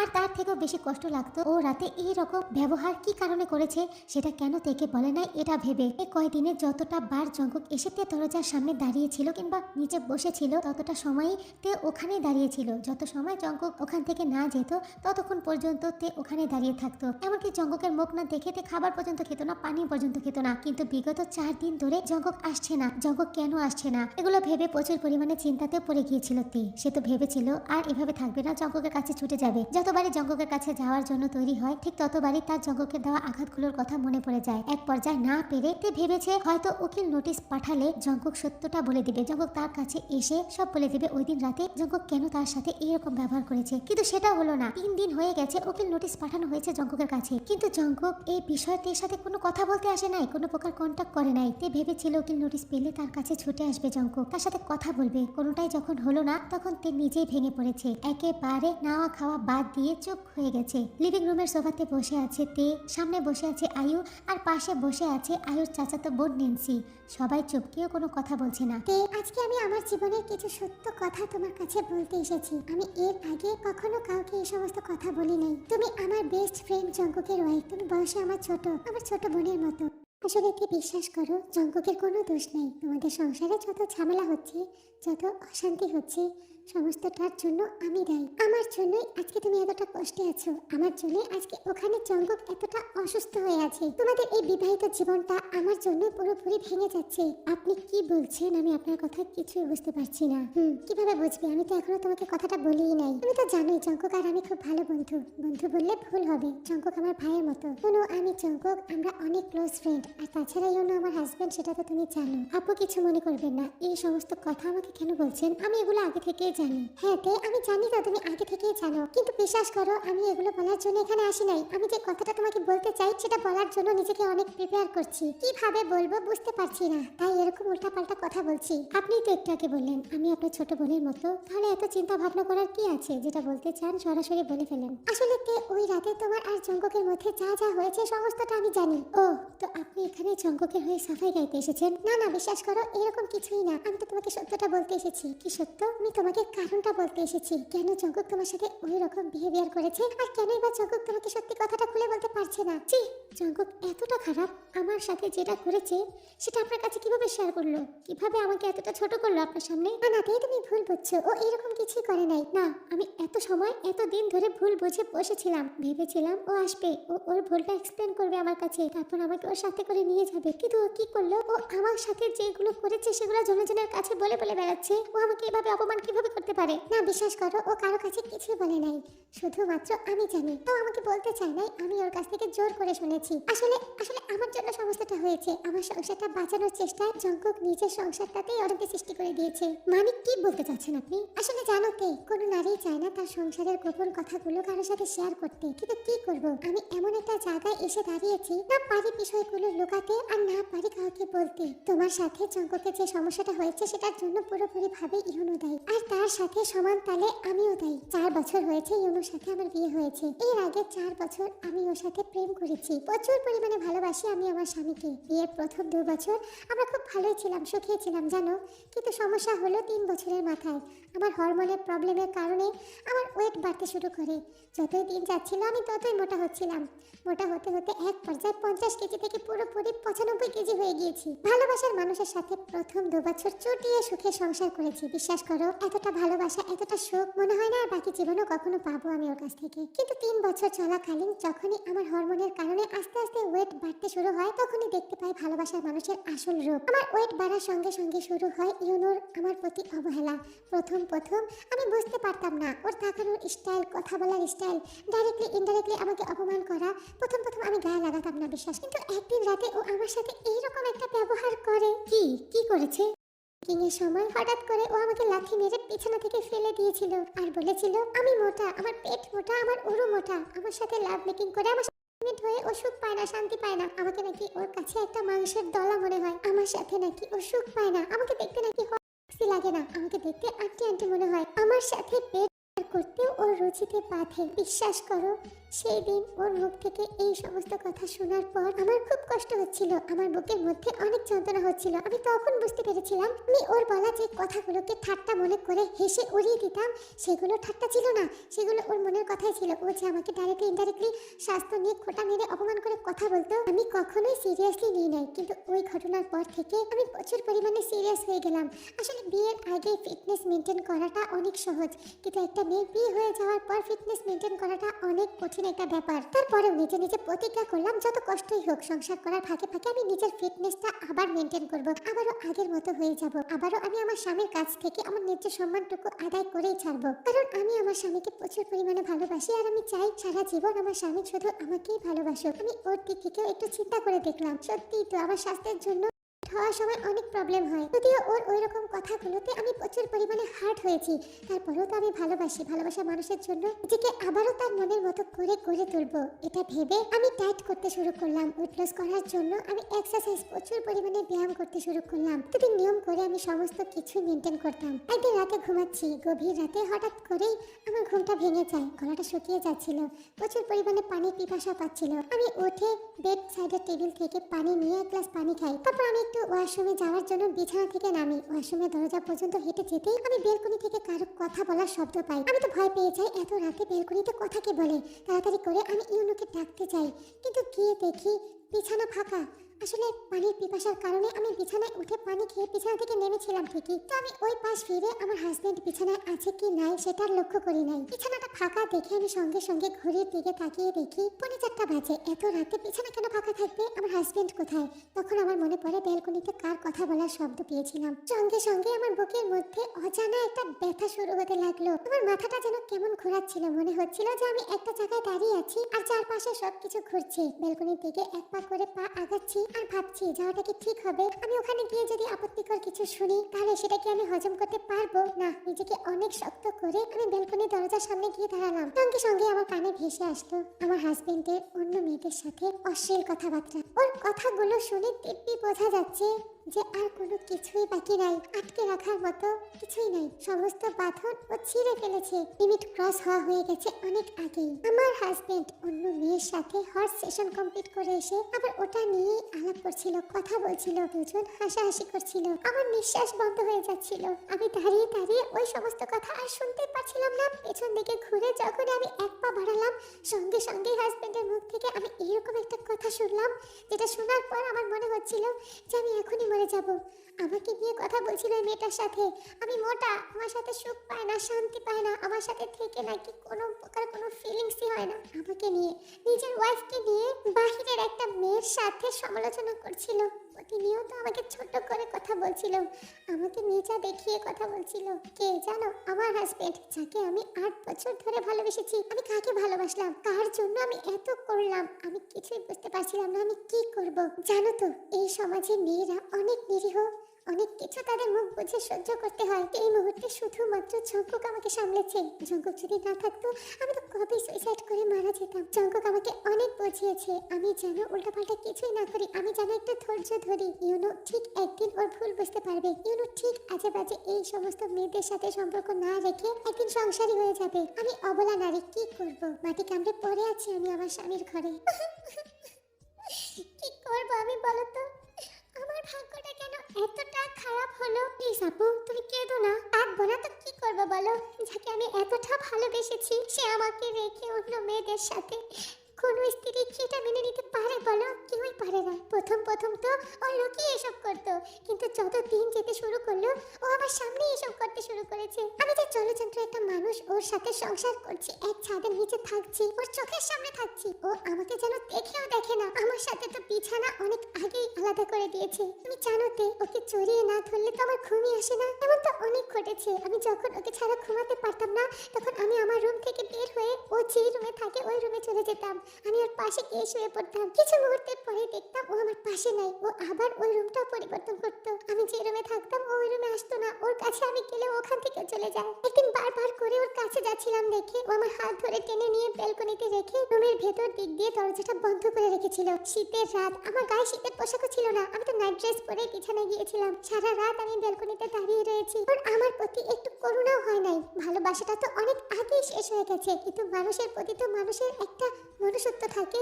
এক ছাদের নিচে এতগুলা বছর ধরে আছি, এতগুলা বছর ধরে দুইজন দুজনকে চিনি, প্রেম ভালোবাসা, বিয়ে তো পরে হয়েছে। প্রথমত বন্ধু ছিলাম, বন্ধুত্বের কারণেও কেউ পারছিল না দরজাটা খুলে আমাকে ঘরে ডাকতে। কিন্তু ওর মায়া হয় না, ওর আমার প্রতি কোনো মায়াই হয় না। তুমি জানো এখন আমি ডায়েটিং করলেও আমার স্বাস্থ্য কমে না। এখন আমি সারাদিন না খেয়ে থাকলেও কোনো লাভই হয় না, উল্টা আমি অসুস্থ হয়ে যাই। কারণ আমার মনে তো শান্তি নাই, আমার মনে সুখ নাই, ভালোবাসা নাই। আমি ভরপুর ডিপ্রেশন নিয়ে বেঁচে আছি। যখন থেকে আমি আমার স্বামীকে নিয়ে ডিপ্রেশনে ভুগছি তখন থেকে আমার মধ্যে অন্য সমস্ত কিছু কাজ করা বন্ধ করে দিয়েছি। আমি মধ্যবিত্ত ফ্যামিলির মেয়ে, বাবা মার ঘাড়ে বোঝা হয়ে থাকতে চাই না। আর তার থেকে বড় কথা, আমি ওকে অনেক ভালোবাসি। আমি কিছুতেই ওকে না দেখে থাকতে পারবো না, আমি মরে যাব। তাই তো এখনো আমি ওর সংসারে পড়ে আছি। আর এই সমস্ত কিছু জানে জঙ্কুক। যখন দিনের পর দিন রাতের পর রাত ও বাসায় না ফিরে, ওকে আমি কোথাও খুঁজে পাই না, কোনো কন্টাক্ট করতে পারি না, তখন জঙ্কুকই ওকে খুঁজে এনে দেয়। ও আমাকে অনেক হেল্প করে। জঙ্কুক বিগত একটা বছর ধরে ইউনোকে বোঝাচ্ছে। দুজনের মধ্যে এই সমস্ত বিষয় নিয়ে অনেক ফাইটও হয়। তারপর দুজন দুজনের সাথে কথা বলা বন্ধ করে দেয়। জঙ্কুক যখন ইউনোর সাথে এই ব্যাপারে ঝগড়া করে, ইউনো বাসায় এসে আমার সাথে অনেক খারাপ ব্যবহার করে, আমাকে অনেক টর্চার করে।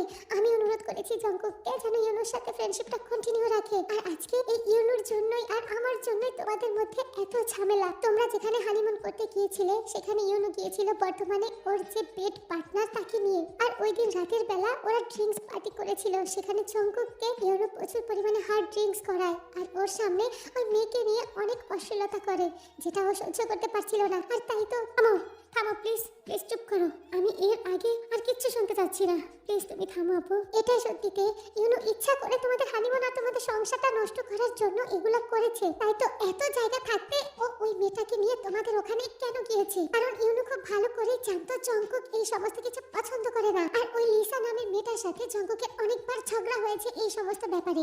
কিন্তু মেয়েটা এতটাই খারাপ, কিছুতেই আমার স্বামীর পিছু ছাড়ছে না। কি কি বলছেন এসব? মেয়েটা জানে ইউনো ভাই বিবাহিত, তারপর এই সমস্ত কিছু করে? শুধুমাত্র ইউনো বিবাহিত না, মেয়েটাও বিবাহিত, তারও সংসার আছে, হাজবেন্ড আছে, তারপরও এই সমস্ত কিছু করে। কি বলছো কি তুমি আপু? এত সময় ধরে তোমার কথা শুনে আমি ভাবছিলাম ইউনো ভাইয়া হয়তো আনমেরিড, সে যে মেয়েদের সাথে এগুলা করে। কিন্তু মেরিড মেয়েদের সাথে কিভাবে সম্ভব? আর কি মনে হয় তে, যে বিবাহিত মেয়েদের সাথে সম্পর্ক করেছে সে কি অবিবাহিত মেয়েদের সাথে সম্পর্ক করে নাই? ওটাও করেছে, ওইটাও বাদ রাখে নাই। মেয়েদেরকে গিয়ে বলেছে ও নিজে আনমেরিড, তারপরে মেয়েদের সাথে সম্পর্ক করেছে। আর জঙ্কুক এই সমস্ত সম্পর্কগুলোকে ভেঙে দিয়েছে। ইউনো মেরিড এটা জানার পর অনেক মেয়েরা ইউনোর সাথে সম্পর্ক রাখা বন্ধ করে দিয়েছিল, যে বিষয়টা ইউনোর একদমই ভালো লাগতো না। প্রকাশ্যে তো জঙ্কুকের সাথে খুব বন্ধুত্বমূলক সম্পর্ক রাখতো, কিন্তু আমি বুঝতে পারতাম ভেতরে ভেতরে ও রেগে আছে। ও তো অনেক চেষ্টা করেছে জঙ্কুককে নিজের মতো বানানোর, কিন্তু কিছুতেই পারে নাই।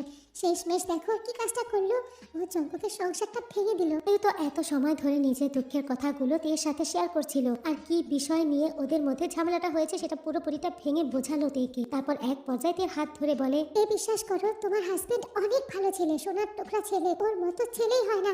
ও যে শুধু আমার উপকার করেছে তা না, এই যে দেখো আমার চাচাতো বোন নেন্সি, আজকে জঙ্গকের জন্য নেন্সি সুখে শান্তিতে শ্বশুর বাড়িতে সংসার করছে, শুধুমাত্র জঙ্গকের জন্য। কেন? ওর হাজবেন্ডও কি ইউনো ভাইয়ের মতো? না না না, আমার হাজবেন্ড ওই রকম না। কিন্তু জানো তো আজকাল দুনিয়াটা না কেমন হয়ে গেছে, মানুষগুলো কেমন যেন হয়ে গেছে। পুরুষ মানুষগুলো তো নির্লজ্জ হয়েছে, সাথে মেয়েগুলো। আর মেয়ে বললে ভুল হবে, বিবাহিত মহিলারাও। অবিবাহিত একটা মেয়ে যখন এরকম প্রেম প্রীতি কিংবা সম্পর্কে জড়ায় সেটা খুব স্বাভাবিক মনে হয়, কিন্তু বিবাহিত মহিলারা যখন বিবাহিত পুরুষদের উপরে নজর দেয় সেটা কিন্তু পুরোপুরি অবিশ্বাস্য একটা ব্যাপার। আমার জীবনও এরকম হয়েছে।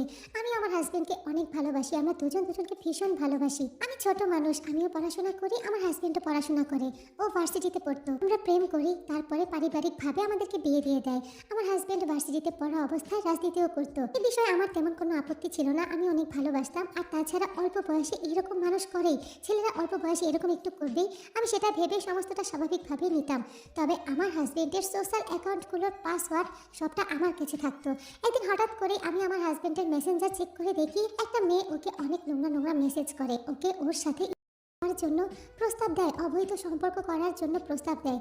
তখন আমার হাজবেন্ডের রিপ্লাইগুলো আমি দেখলাম, ওর রিপ্লাই দেওয়াগুলো দেখে আমি বুঝতে পারলাম যেখানে যাদের সাথে ও রাজনীতি করে এখানকার কোনো এক বড় ভাইয়ের ওয়াইফ। মেসেঞ্জার ভরা ছিল ওনার মেসেজগুলোতে, প্রত্যেকটা মেসেজে সে একই কথা বারবার বলছিল আমার হাজবেন্ডকে ওনার সাথে যেন একটা দিন হলেও, একটা বারের জন্য হলেও রুম ডেট করে, ওনার সাথে যেন কিছু মুহূর্ত কাটায়।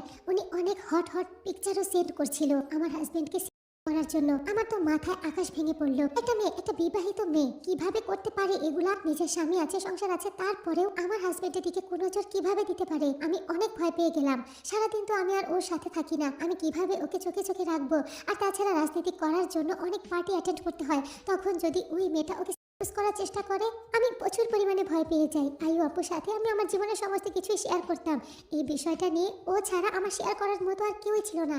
আমি দ্রুত আয়ু আপুর কাছে চলে গেলাম, সমস্ত কিছু ওকে শেয়ার করলাম, মেসেজগুলো স্ক্রিনশট মেরে ওকে নিয়ে দেখালাম। তখন আয়ু আপু এই জঙ্গক ভাইয়ের মাধ্যমে ওই মেয়েটার সাথে কন্ট্যাক্ট করেছে, আর এই সমস্ত স্ক্রিনশট মেয়েটাকে দেখিয়ে বলেছে আর কখনো যদি আমার হাজবেন্ডের পেছনে লাগে কিংবা এরকম কোনো মেসেজ পাঠায় তাহলে এই সমস্ত মেসেজ ওর স্বামীকে দেখিয়ে দিবে। জঙ্গক ভাইয়ের কথা শুনে মেয়েটা ঘাবড়ে যায়, তারপরে আর কখনোই এরকম মেসেজ পাঠায় নাই। কিন্তু তারপরেও আমি আমার স্বামীকে নিয়ে প্রচুর পরিমাণে ইনসিকিউর হয়ে গেলাম। জঙ্গক ভাইয়া বুদ্ধি দিল ওকে রাজনীতি থেকে সরিয়ে এনে সংসারী করার, আমিও সেটাই করলাম। শ্বশুরকে বাবাকে বলে ওর রাজনীতি করা বন্ধ করে দিলাম। আমার শ্বশুরের সমস্ত ব্যবসার দায়িত্ব ওকে দিয়ে দেওয়া হলো। কিন্তু জানো, তারপরেও এই সমস্ত রাজনীতি ও বন্ধই করছিল না, ব্যবসা করার ফাঁকে ফাঁকে ও রাজনীতিও করছিল। আমি কখনোই কোনো কিছুর জন্য ওকে বাধা দেই নাই। কিন্তু কথায় আছে না, একবার যদি পান খাও বেশি করে চুন দিয়ে যদি মুখ পড়ে যায় তারপরে দই দেখলেও ভয় করে, ওই ভয়টাই কাজ করতো আমার। শ্বশুর আমাকে অনেক আদর করতো, আমি সরাসরি ভাবে ওনার সাথে সমস্তটা ভেঙে বলেছি। পেটের মধ্যে কথা রেখে তো লাভ নাই, আমার পেটে ক্ষুধা, কিন্তু আমি যদি না বলি তাহলে আমাকে খাবারটা কে দেবে? তাই পেটে ক্ষুধা রেখে লজ্জা করে লাভ নাই। সমস্ত লজ্জা টজ্জা ভুলে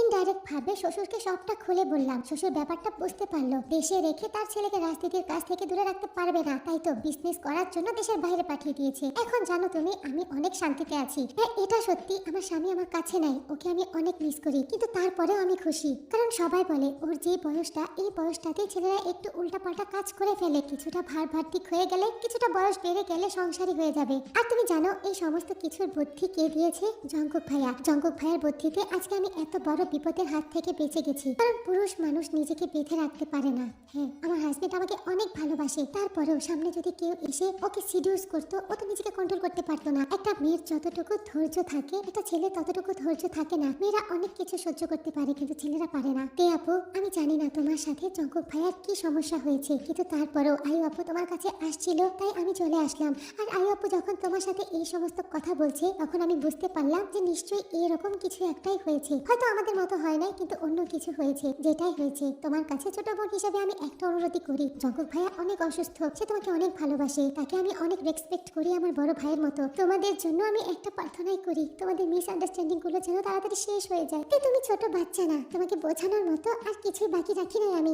তোমার স্বামী তোমার সাথে রাগ করেছে, খারাপ ব্যবহার করেছে, গায়ে হাত তুলেছে, অত্যাচার করেছে, কিন্তু তোমার স্বামীই তো করেছে, তোমার সাথেই তো করেছে। তোমাকে রেখে অন্য কারো কাছে তো যায় নাই। আমার দিকে একবার তাকিয়ে দেখো তো, আমার স্বামী আমার সাথে কি করছে। তারপরেও তো আমি ওকে ডিভোর্স দিতে পারছি না। আমার স্বামী প্রতিনিয়ত আমাকে ঠকাচ্ছে, আমি জানি, তারপরেও আমি ওকে ছেড়ে যাওয়ার কথা ভাবতেই পারি না, কারণ আমি ওকে অনেক ভালোবাসি, আমি মরে যাবো ওকে ছাড়া। আর তোমাকে তোমার স্বামী একটা রাত একটু টর্চার করেছে, সে কারণে তুমি কিভাবে ডিভোর্স পেপারটা পাঠিয়ে দিলে? আল্লাহর কাছেও ক্ষমা চাইলে আল্লাহ ক্ষমা করে দেয়। আর ও তো তোমার স্বামী, ও এতবার তোমার কাছে ক্ষমা চেয়েছে, দিনরাত তোমার দরজার সামনে বসে রয়েছিল। তোমার উচিত ছিল দরজা খুলে ও কি বলতে চায় শোনা। আমি তোমার মুখের দিকে তাকিয়ে বুঝতে পারছি তুমি ভালো নাই, ভালো থাকার কথাও না। তাহলে এতটা নিষ্ঠুরতা কিসের? কেন এতটা নিষ্ঠুর হয়ে আছো? আয়ু নেন্সি ওরা থেকে অনেক বোঝায়, এক পর্যায়ে বুঝিয়ে শুনিয়ে ওরা ওখান থেকে চলে যায়। তে তো খুব ভাবছে, জঙ্কুককে নিয়ে ভাবছে, আয়ুর কথাগুলো ভাবছে, নেন্সির জীবনে ঘটে যাওয়া কাহিনীটা ভাবছে। যাওয়ার আগে আয়ু বারবার রিকোয়েস্ট করে গেছে জঙ্কুককে একটা চান্স দেওয়ার জন্য, জঙ্কুককে ক্ষমা করে দেওয়ার জন্য। সমস্ত ঘটনা শোনার পর জঙ্কুকের প্রতি তের যে একটা রাগ ছিল সেটা কেটে গেছে, কিন্তু প্রচুর পরিমাণে অভিমান জমে আছে। হয়তোবা অভিমানের কারণে সে নিজে থেকে জঙ্কুকের কাছে যেতে চায়। এভাবে আরও আরেকটা দিন কেটে যায়। পরদিন সকালবেলা তে ঘুম থেকে উঠে ফ্রেশ হয়ে রান্নাঘরে যায় ব্রেকফাস্ট তৈরি করার জন্য। চুলাতে একটা পাতিল বসায় আর কফির জন্য সেটাতে পানি গরম করতে থাকে। হঠাৎ করে কর্নিং বেলের শব্দ হয়। তে একটু অন্যমনস্ক ছিল, তাই প্রথমবার কর্নিং বেলটা সে শুনতে পায় না। দ্বিতীয়বার কর্নিং বেল বাজার সঙ্গে সঙ্গে তে রান্নাঘর থেকে বের হয়ে দরজা খোলার জন্য যায়। এবার আর তে লুকিং গ্লাসে চেক না করে দরজাটি খুলে দেয়। দরজা খুলে দেখতে পায় জঙ্কুক দাঁড়িয়ে আছে। তে জঙ্কুকের মুখের দিকে একবার তাকায়, তারপর চোখ দুটো নিচে নামিয়ে নেয়। জঙ্কুক এক ধ্যানে তেকেই দেখছিল। তে কোনো কথাই বলে না। দরজার সামনে জঙ্কুককে দাঁড় করিয়ে সে সোজা হেঁটে রান্নাঘরে চলে যায়। তের ভাব দেখে মনে হচ্ছিল জঙ্কুক আসবে, সেটা সে জানতো। জঙ্কুক যখন দেখতে পেল তে কিছু বলে নাই, দরজা খুলে ভেতরে চলে গেছে। জঙ্কুকও ঘরের ভেতরে ঢুকে দরজাটি ভেতর থেকে বন্ধ করে দিয়ে লিভিং রুমের সোফাতে গিয়ে চুপ করে বসে থাকে জঙ্কুক। লিভিং রুমের পাশেই কিচেন থাকার কারণে স্পষ্ট দেখতে পাচ্ছিল জঙ্কুক তে কি করে। এক কাপ কফি বানিয়ে জঙ্কুকের কাছে আসে। জঙ্কুকের সামনে টি টেবিলের উপরে কফির কাপটা রেখে আবারও কিচেনে চলে যায়। তারপর এক মন দিয়ে নাস্তা বানায়। নাস্তা রেডি করে টেবিলে নাস্তা রেখে জঙ্কুকের জন্য ভালোভাবে সার্ভ করে দিয়ে রুমে চলে যায়। তে চুপ ছিল, কোনো কথা বলছিল না। জঙ্কুকও আর কোনো কিছুই জিজ্ঞাসা করে নাই। তের বানিয়ে দেওয়া কফিটা সে ভীষণ এনজয় করে পান করে। তারপর তের বানানো ব্রেকফাস্টটা চুপচাপ খেয়ে ফেলে। ব্রেকফাস্ট খেয়ে পেছনে তাকিয়ে দেখে তে তার লাগেজগুলো নিয়ে রুম থেকে বের হচ্ছে। জঙ্কুক কোনো কথাই বলে না। তের হাত থেকে লাগেজটা নিয়ে দরজা খুলে বাইরে যেতে লাগে, আর তেও চুপচাপ তার স্বামীর পেছনে পেছনে হাঁটা ধরে। জঙ্কুক তেকে নিয়ে বাড়ি যাওয়ার উদ্দেশ্যে রওনা হয়ে যায়। পুরো রাস্তায় তে জঙ্কুকের দিকে একটা বারের জন্য তাকায় না, আর কোনো কথাও বলে না। জঙ্কুক আর চোখে তেকে দু একবার দেখেছে, কিন্তু ও কোনো কথাই বলে নাই। জঙ্কুক নিজস্ব ফ্ল্যাটে থাকে, কিন্তু ও একা থাকে। ওর বাবা মা এখানে থাকে না, ওনারা সবাই বুসানে নিজেদের স্থায়ী বাড়িতে থাকে। সে পৌঁছাতে পৌঁছাতে সকাল 10:30 বেজে যায়। জঙ্কুক তেকে নিয়ে ফ্ল্যাটে প্রবেশ করে। কাপড় চোপড়ের ব্যাগগুলো নিয়ে নিজেদের রুমে যায়। রুম থেকে বের হয়ে যখনই লিভিং রুমের দিকে তাকায়, তখনই দেখতে পায় তে দাঁড়িয়ে আছে। তের মুখের দিকে তাকিয়ে দেখে তে প্রচুর পরিমাণে অ্যাংরি লুক দিয়ে তাকিয়ে আছে ঘরের দিকে। এই 14 দিনে ঘরের অবস্থা জঙ্কুক একেবারে ধ্বংস করে ফেলেছে। লিভিং রুমের অবস্থাটা খুবই বাজে করে ফেলেছে। প্রচুর পরিমাণে মেসি, এখানে ওখানে টিস্যু, কাগজের টুকরা, কাপড় চোপড় যেগুলো শরীর থেকে খুলেছে সমস্তগুলো সোফার উপরে রেখেছে। তের ছোট্ট সংসার, তাও আবার পুরোপুরি নতুন। মাত্রই সংসারটা গোছাতে শুরু করেছে। যতগুলো কফির কাপ কিনেছে তে প্রত্যেকটা কাপে জঙ্কুক কফি খেয়েছে, আর একটাও ধোয় নাই। সমস্তগুলাই টি টেবিলের উপরে সুন্দরভাবে রেখে দিয়েছে। সমস্তগুলার মধ্যে কফি জমে আছে, দাগ লেগে আছে। তে তো সাপের মতো ফুলছে। লিভিং রুমের দিকে তাকিয়ে জোরে একটা নিঃশ্বাস ছাড়ে। পেছনে ঘুরে যখন কিচেনের দিকে দেখে, তখন তো তের এক হাত মাথার উপরেই চলে যায়। জঙ্কুক প্রচুর পরিমাণে ভয় পাচ্ছে। এই 14 দিনে জঙ্কুক শুধু কিচেনে গিয়ে কফির পানি গরম করেছে, আর কিছুই করে নাই। কোনো রান্নাও করে নাই, রান্না করে কোনো কিছু খায় নাই। তারপরেও রান্নাঘরের অবস্থা নাজেহাল। এই 14 দিনে ইউনো, আয়ু আর ইয়নজুন বারবার এসেছে জঙ্কুকের বাসায়, আর যতবার এসেছে ওরা খাওয়ার জন্য খাবার নিয়ে এসেছে। সমস্ত খাবারগুলো তো ওরা খেয়েছে, কিন্তু খাবারের যে প্যাকেটগুলো ছিল সেগুলো ওভাবেই ময়লার ঝুড়িতে পড়ে আছে, আর অনেকগুলো জমেছে। ওখান থেকে একটা কেমন গন্ধ বের হচ্ছে। সিঙ্কের মধ্যে অনেকগুলো এঁঠো বাসনও জমে আছে। একটা বাসনও জঙ্কুক ধোয় নাই, প্রতিবার একটা করে ইউজ করেছে। আর কৌটো মৌটোগুলো সব এলোমেলো, পুরোপুরি খারাপ একটা অবস্থা। একটা দিনও ঝাড়ু দেয় নাই, পরিষ্কার করে নাই। আর সে কি ভাগ করবে? সে তো বিরহে ছিল। বিরহে যখন মানুষ থাকে তখন কি এত কিছু খেয়াল থাকে? তে তো চিৎকার করে জঙ্কুকের সাথে কিছু বলতেও পারছে না, রাগও দেখাতে পারছে না, কারণ সে তো এখন পর্যন্ত জঙ্কুকের সাথে কথা বলে নাই। কিন্তু সে চুপ করে ভাবছে, এখন তো বুয়াও নাই, সে একা একা এই সমস্ত কিছু কিভাবে পরিষ্কার করবে? লিভিং রুম আর কিচেনের যদি এই অবস্থা থাকে, তাহলে বেডরুমের অবস্থাও খারাপ। কে ওইভাবে নীরব থাকতে দেখে জঙ্কুক মনে মনে ভাবছে যেদিন ওরা হানিমুনে যাওয়ার জন্য বাড়ি থেকে রওনা হয়েছিল তার আগের দিনের কথা। হানিমুনে যাওয়ার 2 দিন আগে থেকেই তে প্রচুর পরিমাণে ঘর দুয়ার পরিষ্কার করেছিল, সমস্ত কিছু গোছগাছ করে রেখেছিল। Kitchen, living room, bedroom, balcony, others রুমগুলো খোলা সমস্ত কিছু তে সুন্দরভাবে পরিষ্কার পরিচ্ছন্ন করে রেখে তারপর হানিমুনে গিয়েছিল। তেকে এত হার্ড ওয়ার্কিং করতে দেখে জঙ্কুক যখন থেকে জিজ্ঞাসা করেছিল যে এত পরিষ্কার করার কি আছে, আমরা তো বেড়াতেই যাবো, এখানে তো কেউ থাকবে না, তখন তে বলেছিল ওখান থেকে ঘুরে এসে কাজ করতে ইচ্ছা করবে না, তাই আগে সব গুছিয়ে রেখে যাই যেন বাসায় আসার পর বেশি পরিষ্কার করতে না হয়। জঙ্কুক তার ভাবনার জগৎ থেকে বের হয়ে তের দিকে তাকালো। তে কিছুই বলছে না। জঙ্কুক মনে মনে ভাবছে একদম উচিত বিচার, আমাকে রেখে বাপের বাড়ি চলে যাওয়া, তারপরে আবার আমাকে ডিভোর্সের জন্য নোটিশ পাঠানো, আবার আমার সাথে এখন পর্যন্ত একটা কথা বলছে না। ঠিকই হয়েছে, মেয়ে মানুষের এত রাগ ভালো না। উচিত বিচার নে, এবার সমস্ত কাজ কর, সমস্ত কিছু পরিষ্কার কর, চকচকে বানা, আমি কোনো হেল্পই করবো না। কথাটি বলে জঙ্কুক তের মুখের দিকে তাকিয়েছিল। তে যখন জঙ্কুকের দিকে তাকিয়ে দেখতে পেল জঙ্কুক ওর মুখের দিকে তাকিয়ে আছে, তখন তে জঙ্কুকের চোখের দিকে তাকিয়ে একটা অ্যাংরি লুক দিল। তারপর মনে মনে বলে, শয়তান বেটা কোথাকার, সে নাকি আবার অসুস্থ, সে নাকি আমার জন্য আবার অসুস্থ হয়ে গেছে। আরে এত অসুস্থ হয়েছিস তাহলে এত নড়াচড়া কিভাবে করেছিস? শুধুমাত্র বিছানায় শুয়ে থাকতে পারলি না? এখন তোর জন্য আমার লিভিং রুম পরিষ্কার করতে হবে, কিচেন পরিষ্কার করতে হবে, প্রত্যেকটা জায়গা পরিষ্কার করতে হবে। আর আমি বুঝি না, দেবদাস হয়েছিল আমার জন্য না খেয়ে থাকতি, এত খাওয়া দাওয়া করে প্লেটগুলো নষ্ট করার কি প্রয়োজন ছিল? আবার কফি কফি খেতে খেতে সমস্ত কাপগুলো নোংরা করে ফেলেছে, এই কাপ থেকে কি আর দাগ উঠবে? জঙ্কুক আর এক মুহূর্ত ওখানে দাঁড়ায় না, সোজা হেঁটে ফ্ল্যাট থেকে বের হয়ে যায়। তে তো জঙ্কুকের যাওয়ার দিকে তাকিয়েছিল। মনে মনে তে বলছে, শয়তানটা কোথায় যাচ্ছে, আমি একা এগুলো পরিষ্কার কিভাবে করব? তে আর কি করবে, কিছুই করার নাই। সে তো স্বামীর ঘরে চলে এসেছে, তাহলে এখন তো তার সংসারটাকে আবার তাকে গোছাতে হবে। সে বেডরুমে চলে যায়। বেডরুমে গিয়ে তো তার মাথায় হাত। এই কয়দিন জঙ্কুক প্রচুর পরিমাণে ধূমপান করেছে, আর ঘরের ফ্লোরের দিকে তাকিয়েই তে সম্পূর্ণটাই বুঝতে পারলো। তে একটা দীর্ঘশ্বাস ফেললো, তারপর ওড়নাটা কোমরে বেঁধে লেগে পড়লো ঘর গোছাতে। শুধুমাত্র বেডরুমটা পরিষ্কার করতেই 1.5 ঘন্টা লেগেছে তের। তারপরে বিছানার চাদরের অবস্থা দেখে তো তার মাথায় হাত। কি বিছানাটার কি অবস্থা, শালা লুচু কোথাকার, এত স্বপ্ন দোষ কারো হয়? তে বিছানার চাদরটা তুলে পরিষ্কার পরিচ্ছন্ন একটা চাদর বিছিয়ে দেয়। বেডরুম আর ওয়াশরুম ক্লিন করা শেষ হতেই তে মেন ডোর খোলার শব্দ পায়। লিভিং রুমে এসে দেখে জঙ্কুক এসেছে, 2 হাত ভর্তি বাজারের ব্যাগ। এতদিন তো ঘরে বউ ছিল না, রান্নাও করার মানুষ ছিল না, তাই বাজারও ছিল না। এখন বউ এসেছে, রান্না করবে, বাজারও নিয়ে এসেছে। জঙ্কুক হাতের বাজারের ব্যাগ দুটো নিয়ে রান্নাঘরে চলে যায়। বাজারের ব্যাগ দুটো রান্নাঘরে রেখে সোজা হেঁটে চলে যায় নিজের রুমে। টাওয়াল হাতে নিয়ে শাওয়ার নেওয়ার জন্য ওয়াশরুমে ঢুকে পড়ে। লিভিং রুমটা খুব ভালোভাবে পরিষ্কার করে তারপরে কিচেনের উদ্দেশ্যে রওনা হয়। কিচেনে গিয়ে কিচেনটা পরিষ্কার করে প্লেটগুলো ধুয়ে সুন্দর করে সাজিয়ে রাখে।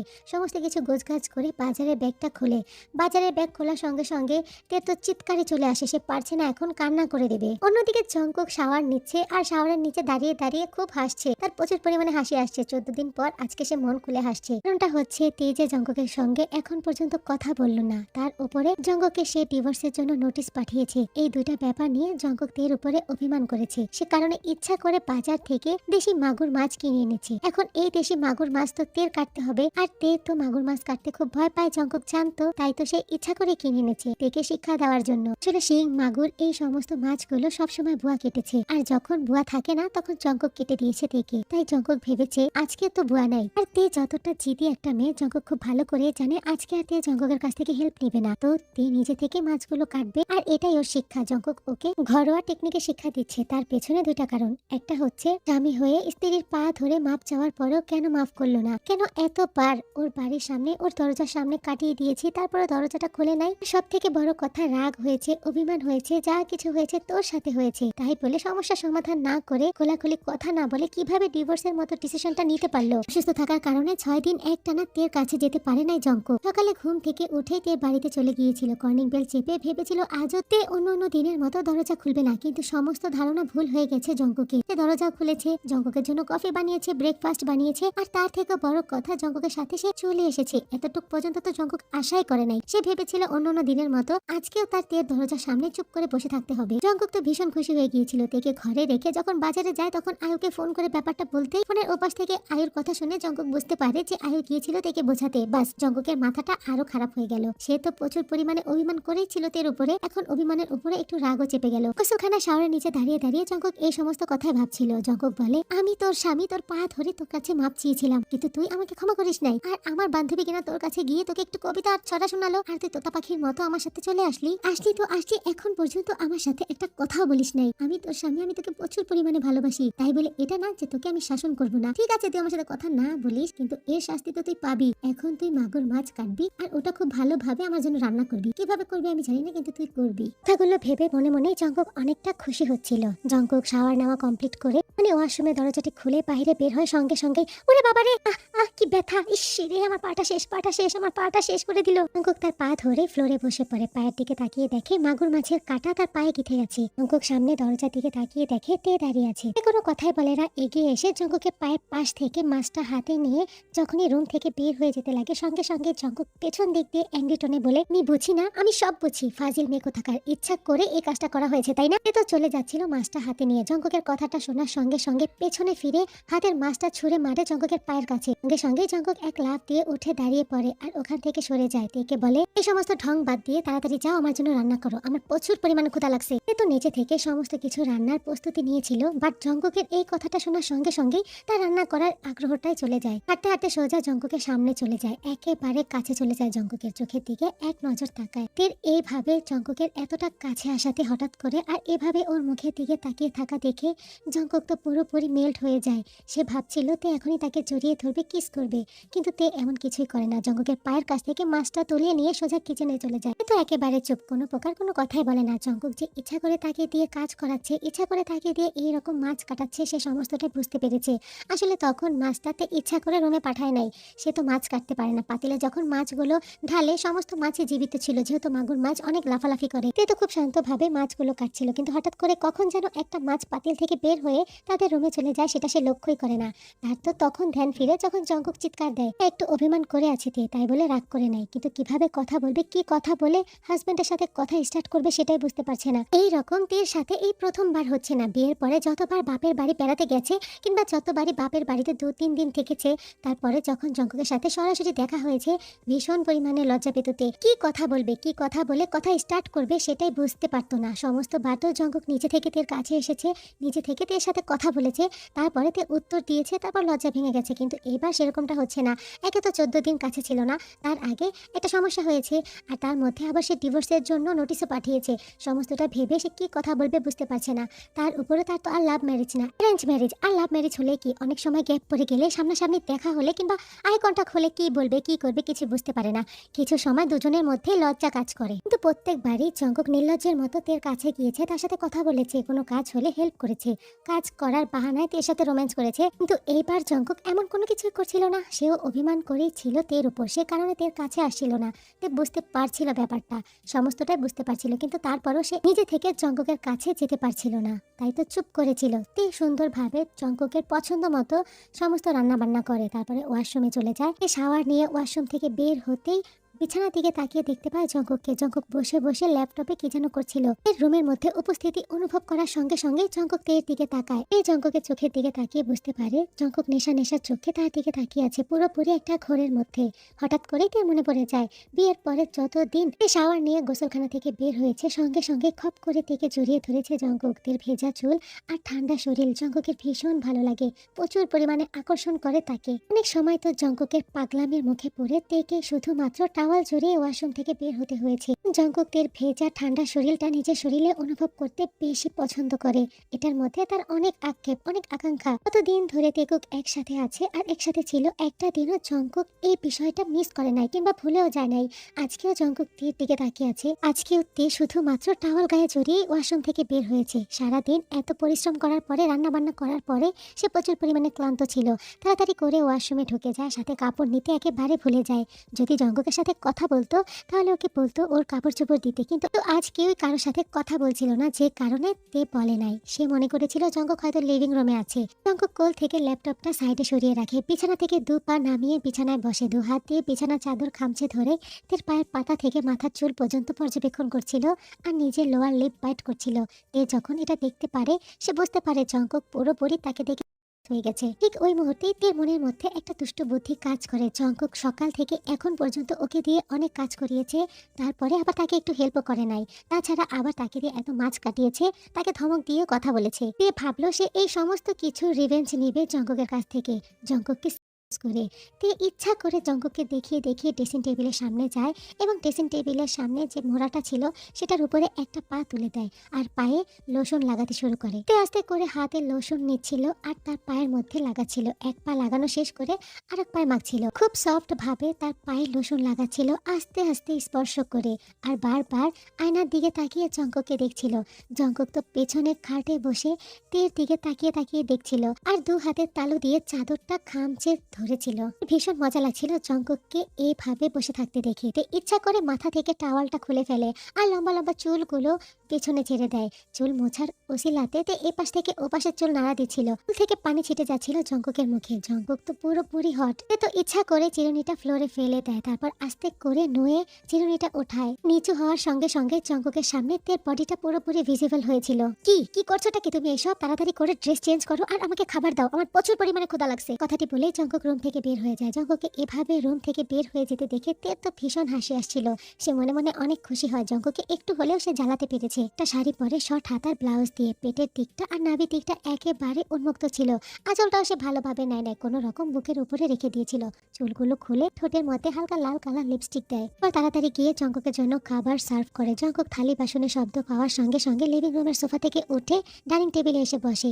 তের দিকে তাকিয়ে তো পুরোপুরি হা হয়ে যায়। কে এই মুহূর্তে দেখতে প্রচুর পরিমাণে হট এন্ড বিউটিফুল লাগছিল। জঙ্কুক খাবে কি বারবার আর চোখে তের দিকে তাকিয়েছিল। আর তেও তো খারাপ কম না, জঙ্কুকে আরো বেশি ইউজ করার জন্য উঠে দাঁড়িয়ে জঙ্কুকের উপর থেকে হাত দিয়ে দিয়ে জঙ্কুককে খাবার সার্ভ করছিল। জঙ্কুকের তো একেবারে হজম হচ্ছিল না তের এই বিহেভিয়ার গুলো। যেন আজকের তেকে আরো অনেক সুন্দর লাগছে। বিগত 8 বছর ধরে তেকে জঙ্কুক চিনে, কিন্তু আজকের মতো সুন্দর আর কখনোই লাগে নাই।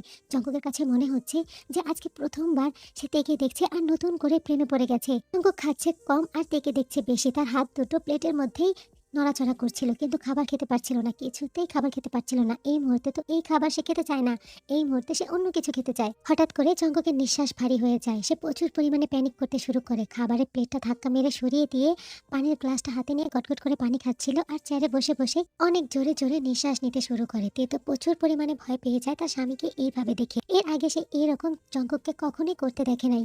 তে আর চুপ করে দূরে সরে বসে থাকতে পারছিল না। উঠে এসে জঙ্কুকের কাছে দাঁড়িয়ে জঙ্কুকের গালে হাত রাখে। সঙ্গে সঙ্গে জঙ্কুক পরম আবেশের চোখ দুটো বন্ধ করে নেয়। তে বলে, কি হয়েছে তোমার? তুমি এরকম কেন করছো? কথাটি শোনার সঙ্গে সঙ্গে জঙ্কুক একটা নিঃশ্বাস ছাড়ে, তারপর টান দিয়ে থেকে তার কোলে বসায়। তে বুঝতে পারে না এরকম কিছু ঘটবে। সে তাড়াতাড়ি করে কোল থেকে যখনই উঠে যেতে লাগে সঙ্গে সঙ্গে জঙ্কুক 2 হাত দিয়ে তের কোমরটা শক্ত করে ধরে রাখে। জান পাখি, তুমি কি আমাকে মেরে ফেলতে চাও? কেন? আমি কি করেছি? ছাড়ো আমাকে। এত কিছু করার পর আবার বলছো কি করেছো? কেন তুমি বুঝতে পারছো না তুমি কি করছো? জঙ্কুকের শরীরটা গরম হয়ে আছে। জঙ্কুকের মাথায় ঘেমে ঘাম পড়ছিল। জঙ্কুকের মুখের দিকে তাকিয়ে দেখে জঙ্কুকের পুরো মুখ লাল হয়ে আছে, চোখগুলো লাল হয়ে আছে আর ঘন ঘন নিঃশ্বাস ছাড়ছে। জঙ্কুকে দেখেই তে ঘাবড়ে যায়। শাড়ির আঁচল দিয়ে জঙ্কুকের ঘাম মুছতে মুছতে বলে, কি হয়েছে তোমার? তুমি এইরকম কেন করছো? তোমার নাক মুখ এমন লাল কেন হয়ে আছে? আমার জানা মতে তো কোনো খাবারে তোমার অ্যালার্জি নাই, তাহলে এইরকম কেন দেখাচ্ছে তোমাকে? হ্যাঁ জান পাখি, আমার নতুন করে অ্যালার্জির রোগ দেখা দিয়েছে। কি? আচ্ছা ঠিক আছে, তুমি বসো, আমি তোমার জন্য মেডিসিন নিয়ে আসি। কোথাও যেও না তুমি। আমার এই অ্যালার্জির মেডিসিন শুধুমাত্র তোমার কাছে আছে। মানে কি বোঝাতে যাচ্ছ তুমি? জঙ্কুক কোনো কথাই বলে না। নিজের ঠোঁট দুটি পাউট করে তেকে ইশারা করে ঠোঁট দেখাচ্ছিল। তে লজ্জায় মাথাটা নিচা করে ফেলে। সঙ্গে সঙ্গে জঙ্কুক বলে, কি হলো? তুমি আমাকে আমার মেডিসিন দিবা না? তে তো নিচের দিকে তাকিয়েছিল, জঙ্কুকের দিকে তাকাচ্ছিল না। জঙ্কুক আবারও একটা দীর্ঘশ্বাস ফেলে। তেকে বলে, জান কি চাও তুমি? আমি মেডিসিনের অভাবে মরে যাই। তাহলে দিচ্ছ না কেন? কথাটি শোনার সঙ্গে সঙ্গেই তে জঙ্কুকের মুখের দিকে তাকায়। খুব সফট ভাবে জঙ্কুকের ঠোঁটের সাথে নিজের ঠোঁটটা মিশায়। জঙ্কুক যখনই তের কাছ থেকে পারমিশন পেয়ে যায় সঙ্গে সঙ্গে তের ঠোঁটে খুব অ্যাগ্রেসিভ ভাবে শুরু করে। জঙ্কুকের শরীরের গন্ধ আর ঠোঁটের স্পর্শ পাওয়ার সঙ্গে সঙ্গে তে পুরোপুরি মাতালের মতো করতে শুরু করে। একেবারে ঢলে পড়ে জঙ্কুকের কোলে। জঙ্কুক কিস ব্রেক করে তেকে বলে, আই এম সরি জান পাখি, আমি জীবনে আর কখনোই তোমার কাছ থেকে কোনো কিছু লুকাবো না, আর কখনোই তোমার সাথে খারাপ ব্যবহার করবো না। তুমি ওই রাতের কথা ভুলে যাও প্লিজ। তুমি মনে করো ওটা আমাদের জীবনের একটা দুঃস্বপ্ন ছিল, আর কখনো কোনো দিন এইরকম কিছু আমি আমাদের মধ্যে ঘটতেই দেবো না। আমিও খুব করে সরি লাভ, আমিও ভুল করেছি। আমার ওভাবে তোমাকে ডিভোর্সের কাগজটা পাঠানো উচিত হয় নাই। তুমি আমাকে ক্ষমা করে দাও। আমি আর কখনো এরকম কিছুই করবো না। তুমি যদি কোনো কিছু আমাকে না বলতে চাও, আমি বুঝে নেব যে এটার পেছনে অবশ্যই কোনো কারণ আছে। আমি কখনো তোমার সাথে কোনো জিনিস নিয়ে আর চাপাচাপি করবো না, আর কখনো তোমাকে রেখে কোথাও যাব না। আই লাভ ইউ তে, I love you so much, I love you too love তে। আমি আর নিজেকে কন্ট্রোল করতে পারবো না। এই মুহূর্তে আমার বড় আদর চাই। এই মুহূর্তে আমার তোমাকে লাগবে। I need you so badly, নাহলে আমি মরে যাব। আমারও চাই, আমারও এই মুহূর্তে বড় আদর চাই love. I need you so badly too. Come fast daddy. Lucky girl, she got married to a boy like you. She'd kick you out if she ever knew about all the you tell me that you do. Now dirty boy. You know everyone is talking on the scene. I hear them whispering about the places that you've been and how you don't know how to keep your business clean.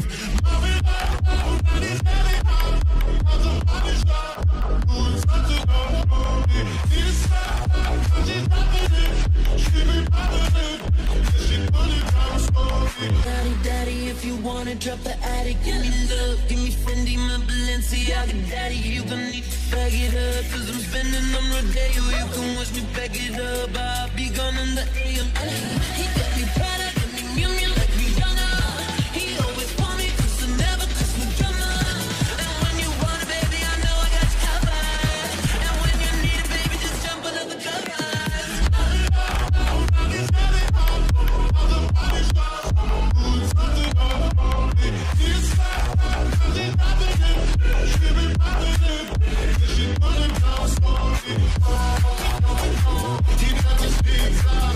এভাবে সুখে শান্তিতে আর ভরপুর রোম্যান্সের সাথে আর বিশ্বাস আর ভালোবাসা নিয়ে তেকুকের জীবনের আরো 6টা মাস পার হয়ে যায়।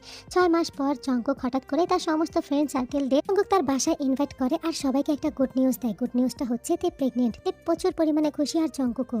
দুজনে মিলে সবার সাথে খুব আনন্দ করছিল, মজা করছিল, দুষ্টুমি করছিল। এটিতে তো ইউনু আর আয়ু ছিল, তারাও ইনভিটেশন পেয়েছিল, তারাও এসেছিল। সবাই রাত্রে এনজয় করে, খুব ফুর্তি করে। হঠাৎ করে ইউনু আয়ুকে বলে, আয়ু, এখন আমাদেরও বেবি প্ল্যান করা উচিত। বিয়ে তো হয়েছে, অনেক বছর হয়েছে, আমিও বাবা হতে চাই। কথাটি শোনার সঙ্গে সঙ্গে আয়ু যেন আকাশ থেকে পড়ে। এমনিতেই জঙ্কুকের ওই আচরণের পর থেকে ইউনু আগে থেকে অনেক পরিবর্তন হয়ে গিয়েছিল। বেশি রাত জেগে বাইরে থাকতো না, ড্রিঙ্কস করতো না, মেয়েদের সাথে কোনো প্রকার কোনো সম্পর্ক রাখতো না। তবে আয়ুর সাথে ইজি হতে তার অনেক সময় লাগছিল। ভালোভাবে আয়ুর সাথে চোখে চোখ রেখে কথা বলতে পারতো না। এমনিতেই জঙ্কুকের প্রফেশন, পরিবার আর বউ নিয়ে ইউনু তো একটু একটু জেলাসি ফিল করে। আর এখন আবার তে প্রেগনেন্ট, তার আগে বিয়ে হয়েছে, তাহলে জঙ্কুক কেন আগে বাবা হবে? এটা নিয়ে ইউনু মনে মনে অনেক জেলাসি ফিল করছিল। হঠাৎ করে পার্টির মধ্যেই আয়ুর কাছে গিয়ে বলেই ফেলে। এটা শোনার সঙ্গে সঙ্গে আয়ু ভীষণ লজ্জা পায় আর মনে মনে অনেক খুশি হয়। জঙ্কুকে উদ্দেশ্য করে মনে মনে আয়ু বলে, এই জঙ্কুকের বাচ্চা যদি তেকে আরো আগে প্রেগনেন্ট করে দিত, তাহলে ইউনু এই কথাটা আমাকে কয়েক মাস আগেই বলে দিত। যেভাবেই হোক, জেলাসি ফিল করে হোক আর যাই করেই হোক, বলেছে তো, এইবার মনে হয় আমার সংসারে একটু সুখ আসবে।